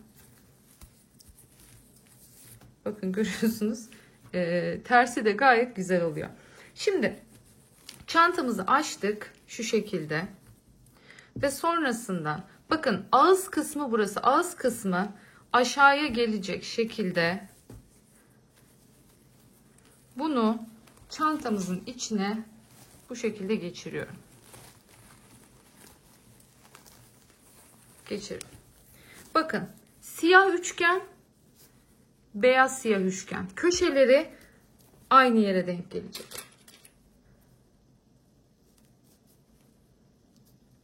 Şu şekilde. Aynı şekilde bakın üçgen üçgene bu şekilde denk gelecek. Şimdi buralarda da bakın bunun ortası aynı yere denk gelecek. Buralara normal işaretleyici takayım. Tam orta noktaları bakın birbirine tutturdum. Aynı şekilde buradaki orta noktaları da birbirine tutturuyorum.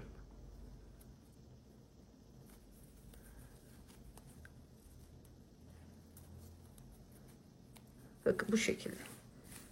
Şimdi artık dikme aşamasına geldik. Bu kısmı içeriden dikecek olmamız çantamızın çok kolay bir şekilde katlanmasını sağlayacak. Bakın şu şekilde. Gerçekten böyle de o kadar güzel oldu ki. Şahane bir kılaç yani. Bakar mısınız? Çok güzel. Yani yapılabilir. Bence yapabilirim yani böyle bir kılaç. Gerçekten çok tarz oldu. Çok şık oldu.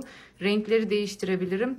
Böyle de bir kılaç çalışalım. Yani gerçekten çok güzel görünüyor. Bakar mısınız? Vallahi şahane. Ben bayıldım.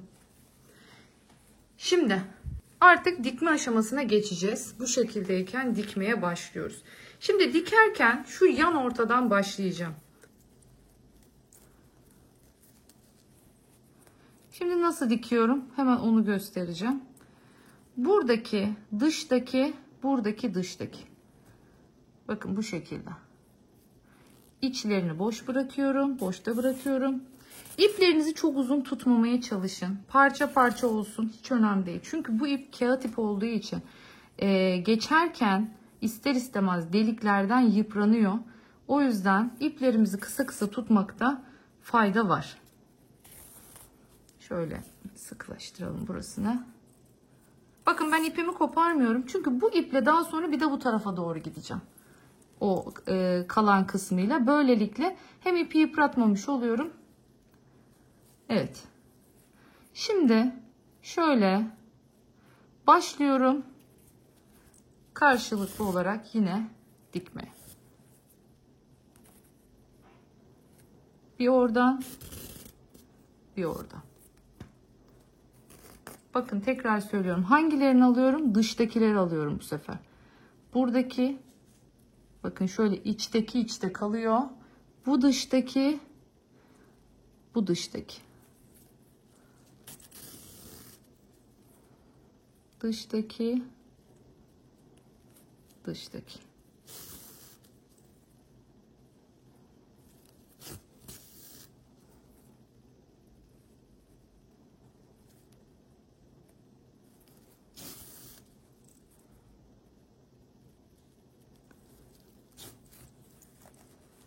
Şimdi hemen sıra sonuna kadar geleyim. Şu çukur kısma kadar geleyim.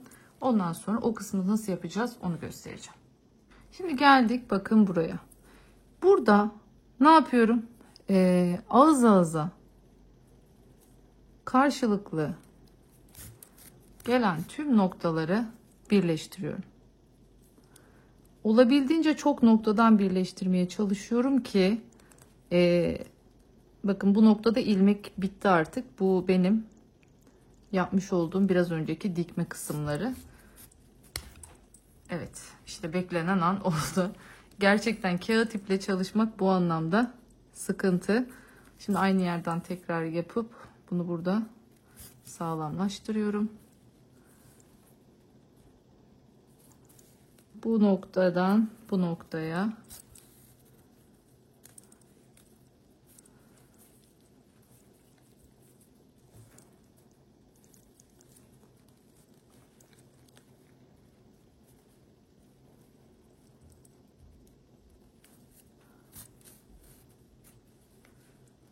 şöyle güzelce bakın şu kısmı birleştirdim.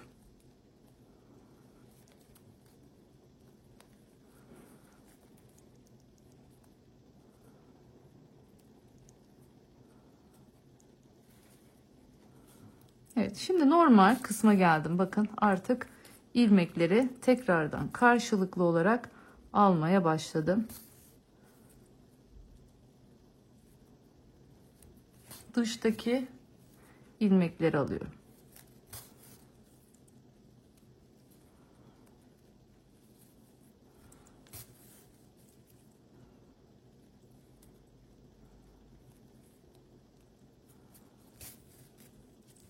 Bu şekilde şimdi ipimin yettiği kadar geleceğim. Oradan yeni ip ekleyeceğim. Tekrardan şu uç noktaya kadar yapıp gelelim. Şimdi ipim bakın buraya kadar yetti. Geldim buraya kadar. Şimdi bunu burada bırakıyorum. Hatırlarsanız ben bu ipin ne demiştim? Buradan başlamıştık. Devamı var demiştik. Hemen çeviriyorum şöyle çantamı. Bunu yine ucuca gelecek şekilde işaretleyicimi takıyorum.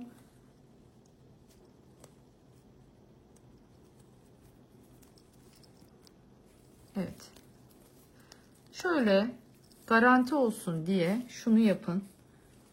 Tekrar söylüyorum. Şöyle aradan bir tane daha takın. Kayma yapmasın.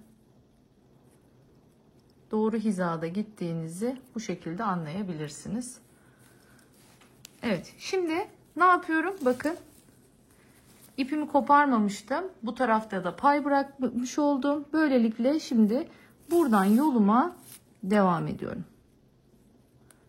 Yine bir oradan bir oradan. Dıştakileri alıyorum bu sefer, unutmayın.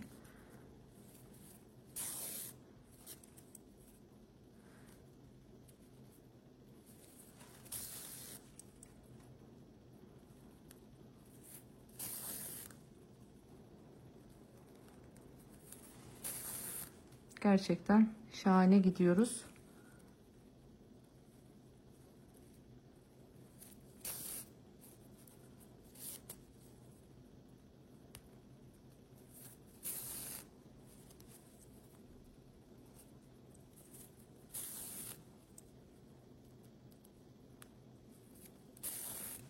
Evet. Şimdi bu şekilde köşeye kadar geleyim. Evet, bakın geldim köşeye. En uç noktayı da ekledim. Şimdi şunu çıkartalım. Bakın tam uca denk gelecek şekilde karşılıklı, bakın gördüğüm artık her yerden güzelce sıkıştıracağım burayı. Arada çünkü açıklığın kalmaması gerekiyor burada. O yüzden girebildiğim her noktadan girip karşıyla tutturacağım ve güzelce sıkıştıracağım burada.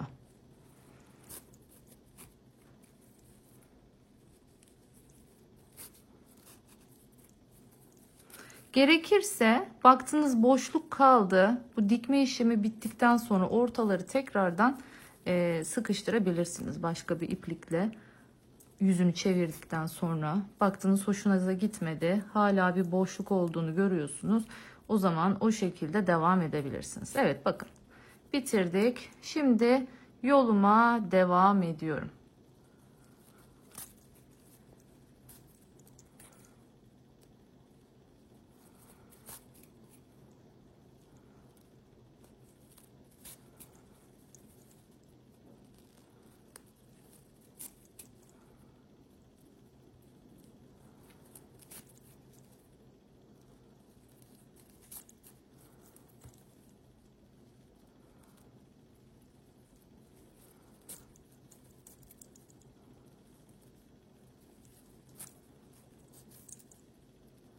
Son kez geçireyim. Artık bu ipi burada bitirelim. Yeni ipe geçelim. Bakın ne yapıyorum? Tekrar aynı yerden bir daha geçiyorum. Bu ipi burada sıkılaştırmış oldum. Sonra şu sık iğnelerimin olduğu bölüme geçiyorum. Ve hemen şu sık iğnelerimin arasından ipimi yürütüyorum.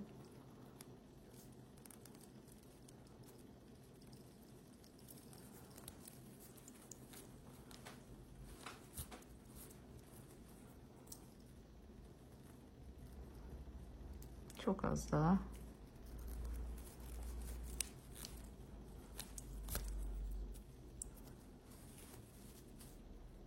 Evet.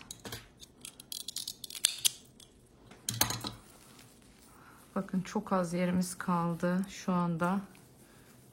Şu kadar bir yerimiz var. bitirmemiz gereken. Hemen şuraya yine orta noktaya bir işaretleyicimi takayım. Bakın tekrar ipimi, iğnemi takıyorum. Ve en son bakın şurada kalmışım. Buradaki noktadan, bitirdiğim nokta değil, hemen yanındaki yeni ilmeklerden giriyorum. Ne kadar ip yeterse şöyle bir göz kararı. Şimdi aynı yerden tekrardan geçip bu ipi burada bu şekilde sıkıştırıyorum. Şimdi devam ediyorum.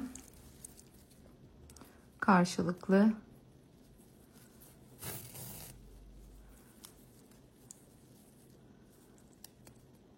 Bakın unutmuyoruz. Dıştakiler.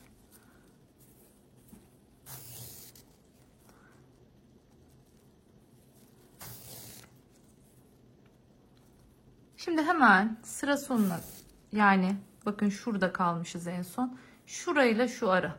Şurayı hemen tamamlıyorum. Geliyorum. Ondan sonra birlikte çantamızı çevirelim. Evet, çantamızı artık tamamladık. Bakın bütün detayları tamam. Güzelce ütüsünü yaptım. Çok güzel bir şekilde katlanıyor. Şöyle altını da göstereyim. Şimdi geldik artık sap dikimine. Saplarımızı dikeceğiz çantamıza. Ben bu şekilde deri sap kullanıyorum. Bakın orijinalinde, çantanın orijinalinde saplar ince olduğu için buna da aynı şekilde aynı orijinalliği sağlamak istiyoruz. Şimdi katlandığında şunu söylemek istiyorum size. Katlandığında bunların üstte kalması aslında daha rahat bir saklama alanı sağlıyor size. Yani o yüzden dilerseniz siz bu şekilde üstten dikme yapabilirsiniz. Çünkü katladığınızda ne olacak? Bu şekilde üstte kalmış olacak. Ama orijinalinde resimlerini de görmüşsünüzdür. Şu şekilde saplar içeride. Yani herhangi bir şekilde üstte bir sap çıkıntısı yok. O yüzden ben de orijinali gibi yapmak istediğim için bu şekilde saplarımı içeriden dikeceğim. Dikerken nereye dikeceğim saplarımı? Hemen onları da söylemek istiyorum. Şöyle bir göz kararı elimle koyuyorum. Bakın neresi güzel duracak. Nerede tam düzgün bir duruş elde edeceğim. Ben burayı sevdim. 1, 2, 3, 4, 5. Bakın 5. hasır sıra. 1, 2, 3, 4, 5. Ben buraya takmaya karar verdim. Buradaki duruşu tam güzel. Yani orantılı bir şekilde duruyor. Normal belki başka renkle yaparsınız. 1, 2, 3, 4, 5, 6, 7, 8, 9. sıraya denk gelmiş oluyor. Böylelikle 9. sıradaki yere takıyoruz. Saplarımı dikerken kağıt ip değil, daha dayanıklı bir ip tercih edeceğim. Siz de burada dilediğiniz ipi tercih edebilirsiniz. Mesela elinizde naylon ipler vardır, onları tercih edersiniz. Polyester makrome vardır, onu tercih edersiniz. Ben elimde Milano rafya var. Biliyorsunuz Milano rafyalar çok dayanıklı ipler. Hiçbir şekilde kopma yapmayan ipler. O yüzden ben Milano rafya ile dikeceğim. Sonrasında da çıt çıtlarımız var. Bakın bu şekilde. Ben bu çantada bu antrasit dediğimiz koyu gümüş rengini tercih ediyorum. Bakın bu rengi, ama her rengi var bunun. Bu çantanın ipleri kit halinde hazırlandı sizler için. Bakın bu antik olanı, bu gümüş olanı, normal gümüş olanı. Sonrasında bakın bu da altın sarısı olanı. Siz dilediğinizi tercih edebilirsiniz. Ben dediğim gibi bu koyu gri dediğimiz, antrasit gri dediğimiz bu çıt çıtı tercih edeceğim. Daha sonra bunları da yine tam şu orta noktalarına dikeceğiz. Ve böylelikle ağız çıt çıtlarımız da oldukça şık görünecek. Bunlar da yine gerçek deri. Yani şu görmüş olduğunuz deri ile bu görmüş olduğunuz deri aynı deri. Onu da söylemiş olayım. Hemen ipimi takıyorum.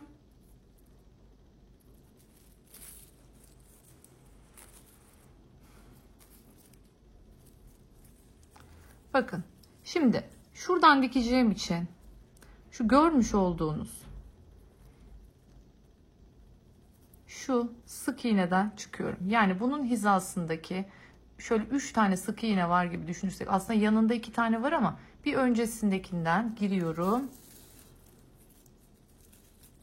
Sonrasında şuradaki sık iğnenin içinden geçip aşağıya iniyorum ve ikinci deliğe giriyorum. İplerimizi her zaman bu şekilde ilmeklerin arasından geçireceğiz ki dışarıda herhangi bir şekilde ip görüntüsü oluşmasın. Hemen bakın yandaki şu delikten tekrar giriyorum ve burada ilk başladığım noktadan tekrar çıkıyorum.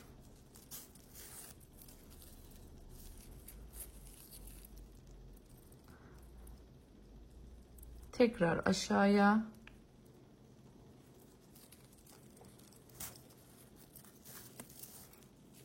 Yani yukarıdan baktığınızda kullandığım ip kesinlikle gözükmemiş oluyor böylelikle. Yine buradan tekrardan yukarıya çıktım. Şimdi birazcık ilerliyorum. Bakın şöyle hizasından aşağıya doğru iniyorum. Şimdi aşağıya doğru ittirip bakın buradaki ikinci delikten bunu geçiriyorum. Yine hemen yanında girdim. Bakın neresi denk geliyorsa oradan çıktım. Hemen burada bakın arasından geçiyorum. Evet bakın alttan geçirdim. Buradan tekrardan girip buradaki delikten çıkıyorum. Her yaptığım eylemi 2 kez tekrarlıyorum. Yani 2 kere geçiyorum bu durumda her delikten. Yere giderim. Evet. Şimdi tekrardan girdim aşağıya. Şimdi çıkıyorum tekrar buradan. Ne yapıyorum? Bu sefer bir aşağıya kayacağım. Aşağıya kaydım. Şimdi buradan giriyorum. Bu sefer 3. delikten çıkıyorum. Bunun karşısından yine çıkıyorum. Şöyle yine iç aradan girdim ve geçiyorum arkaya. Buradan girdim. Şimdi bir ileri noktadan çıkıyorum ve aşağıya gidip artık 4. delikten çıktım. Girdim yandan. Hizasına neresi denk geliyorsa geçtim şöyle aradan ve buradan tekrardan aşağıya inip aynı delikten çıkıyorum. Bakın bu şekilde tekrar yukarıya çıkıyorum. Burada bir siyahın şöyle arasından bu ipi şöyle güzelce geçirip burada sabitliyorum, düğümlüyorum. Ondan sonra alıyorum onu şöyle buradaki trabzanların arasından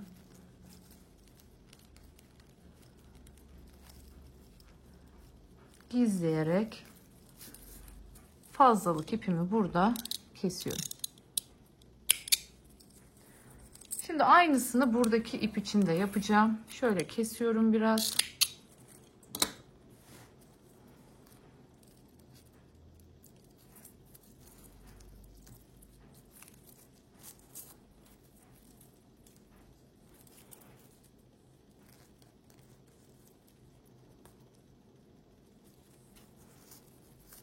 Şu ağız kısmı sıkı olsun. Bir kez daha geçelim.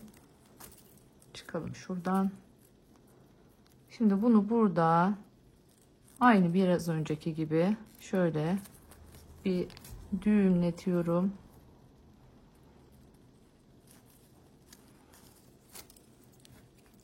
Evet. İpimi bu şekilde buraya sabitledim. Şimdi sık iğnelerimin arasından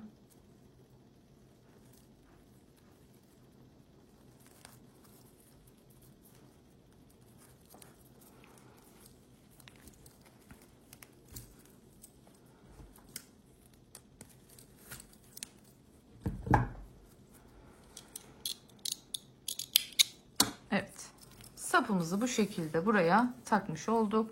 Diğer ucunu da getireceğim. Bakın yine 1, 2, 3, 4, 5. 5.'nin hizasına buraya diğer sapımı da ucunu da takacağım.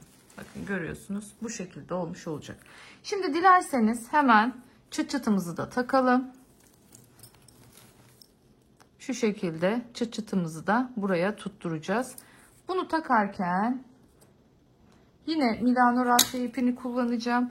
Bakın burada görüyorsunuz ipin görüntüsünü. Bu çok kalın benim için. Ben birazcık daha ip görüntüsünü elde edebilmek istiyorum. O yüzden burada rafyamı ikiye böleceğim. Evet. Bakın rafyamız bu ya.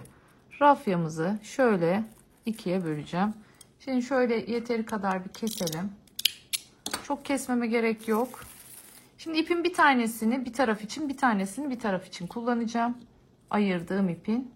Nasıl makine dikişi gibi, deri dikişi gibi bir dikiş efekti vereceğiz. Hemen onu bir göstermek istiyorum. Şimdi nereye dikiyoruz? Tam bakın şu görmüş olduğunuz örneğin göbeği var ya, tam buraya dikiyoruz bunu. Şu şekilde. Tam orta deliği bakın o göbek deliğine denk getiriyoruz. Şimdi o şekilde hizaladıktan sonra şöyle arkadan girdim. İpimi orada bırakıyorum. Onu biraz sonra sabitleyeceğim. Sonra hemen yan noktadan çıkıyorum. Bakın şu yan tutturmayı yapıyorum. Şimdi çeviriyorum örgümü. Hemen bir tane sık iğne, bakın bu şekilde geliyorum.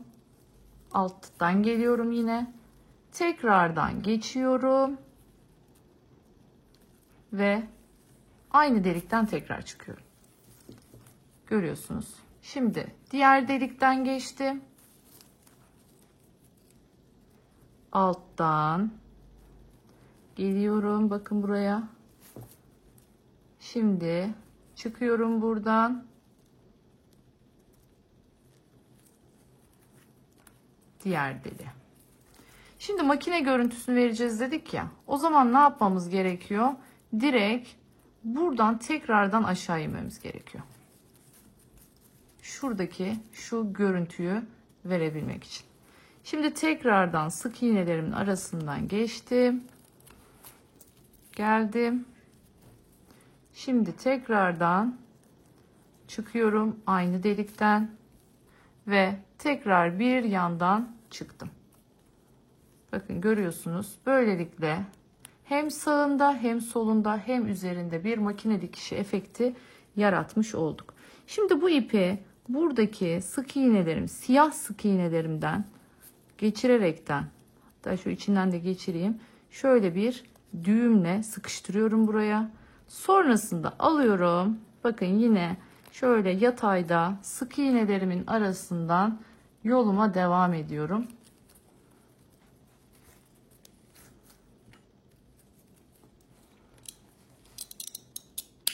Kestim. Aynı yöntemle şimdi bu ipi de sabitleyeceğim başlangıcını. Bunu da yapacağım. Bakın bu şekilde bir ağzını sabitlemiş olduk. Anlaşıldı diye düşünüyorum açıkçası. Bakın şu şekilde. Şimdi bu çantayı ben bu şekilde deri dikimini hemen göstermek istedim size. Ağzına bir tur ilmek kaydırma dolaşacağım. Ağız kısmının daha tok bir şekilde daha düzgün durmasını istiyorum. Şimdi dilerseniz ben hemen bunu saplarımı hepsini hemen dikip geleyim. Ondan sonra ağız kısmını çevirip bitirelim. Evet, çantamız hazır. Bakın kastettiğim şey buydu. Eğer bunları üstten dikmiş olsaydık bunlar bu şekilde birbirinin üzerine kapanacağı için daha rahat bir üstte katlandığında bir görüntü oluşacaktı. Dediğim olay bu. Ama bence açık yani sonuçta bu çantayı böyle kullanmayacağız. Yani bu çantayı açık kullanacağız. Yine katladığınızda şu şekilde kaldırabilirsiniz dolabınıza. Ama bence açıkken yani saplar içeriden dikili olduğunda çanta çok daha güzel görünüyor. Evet bakın tek hareketle çantamızı açtık görüyorsunuz. Son derece güzel oldu. Bakar mısınız? Çok sevdim. Renkler değişik oldu. Hemen diğer çantamın renklerini hatırlayalım. Bakın. Bu en olarak görüyorsunuz daha enli. Bu daha dar bir çanta olmuştu. Bu çantamızda sayılarım farklıydı. O yüzden üçgenleri yapış şeklim farklıydı.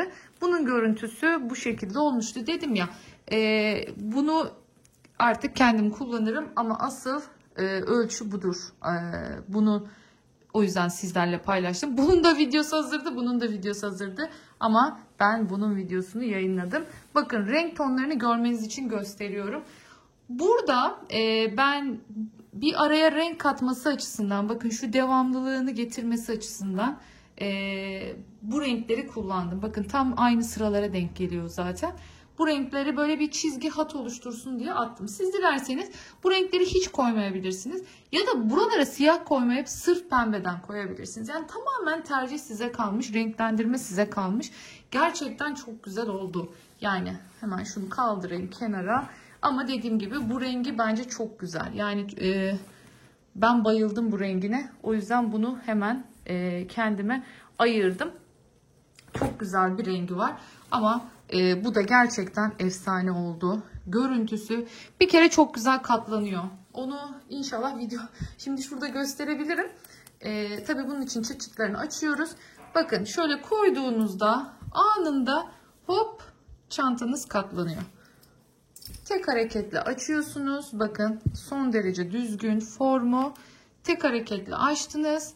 Sonrasında dolabınıza kaldırmak istediğinizde bakın bıraktığımda bile kendiliğinden çöküp katlanıyor. Çok güzel oldu.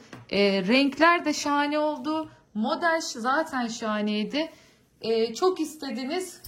Beklediniz ama bence beklediğinize değdi. Bence bu çanta en kolay bu şekilde örülür. Çünkü tekrar söylüyorum, dediğim gibi bütün parçaları aynı şekilde, yani böyle bir geometrik çantada aynı şekilde örebilmek gerçekten çok kolay bir yöntem değil. Onu söyleyeyim. Dediğim gibi baklava dilimli farklı bir tarzda örülüyordu normalde bu kısımları. Ama sizin için en kolay hale getirdim. Çok beğendim. Umarım siz de beğenmişsinizdir diyorum. Şimdi geldim. Bakın yan taraftan şöyle başlıyorum. Elimde yine 3,5 milimetrelik tığım var. Bakın tığımı değiştirmiyorum. Aynı tığla yapıyorum ki ağız kısmında herhangi bir şekilde bir genişleme vesaire olmasın diye. Şuradaki şu boşluktan başlıyorum. Bakın şuradaki şu boşluktan başlıyorum. İpimi alttan çekiyorum. Hemen bir sonraki sık iğnemin, bakın şuralarına yapacağım ilmek kaydırmayı. Sık iğnemin içinden geçip ilk ilmek kaydırmamı yapıyorum.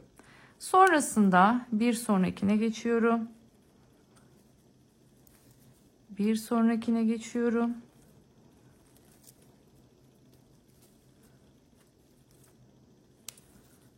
Tek loblarına yapıyorum ilmek kaydırmaya, bakın. İki lobuna birden girmiyorum. Şöyle ağzında bir hat oluşsun istiyorum. Düzgün bir hat oluşsun istiyorum.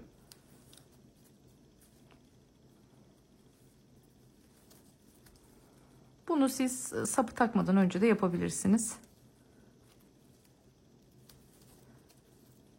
Ben bir an önce yetiştirebilme heyecanıyla o kısmı atlamışım. Hemen saplara geçiverdim.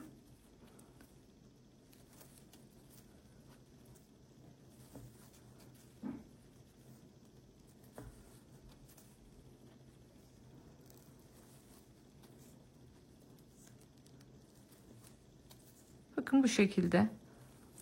Her bir ilmeğe bir ilmek kaydırma yapalım sıra sonuna kadar. Şuraya kadar geleyim. Şurayı nasıl geçeceğiz? Buradan burayı nasıl yapacağız? Onu göstereceğim. Evet, şimdi geldik. Bakın en son yapmış olduğum yere yaptım. Hemen buradaki boşluk noktasına ilmek kaydırmamı yapıyorum. Yine yanındaki yere ilmek kaydırmamı yapıyorum. Yine buradaki boşluk noktasına ilmek kaydırmamı yapıyorum. Bakın bu şekilde. Şimdi sıradakinden devam ediyorum. Yani şurada arada bakın 1, 2, 3 tane ilmek kaydırma yapmış olduk. Dediğim gibi bu dalgayı kaybetmeyeceğiz oradaki.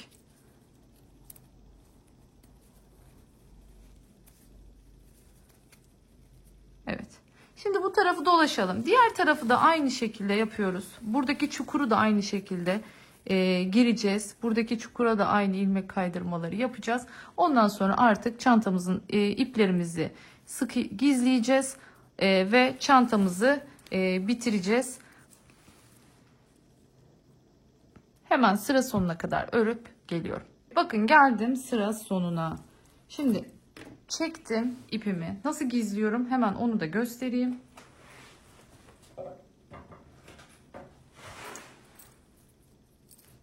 İpimi geçiriyorum.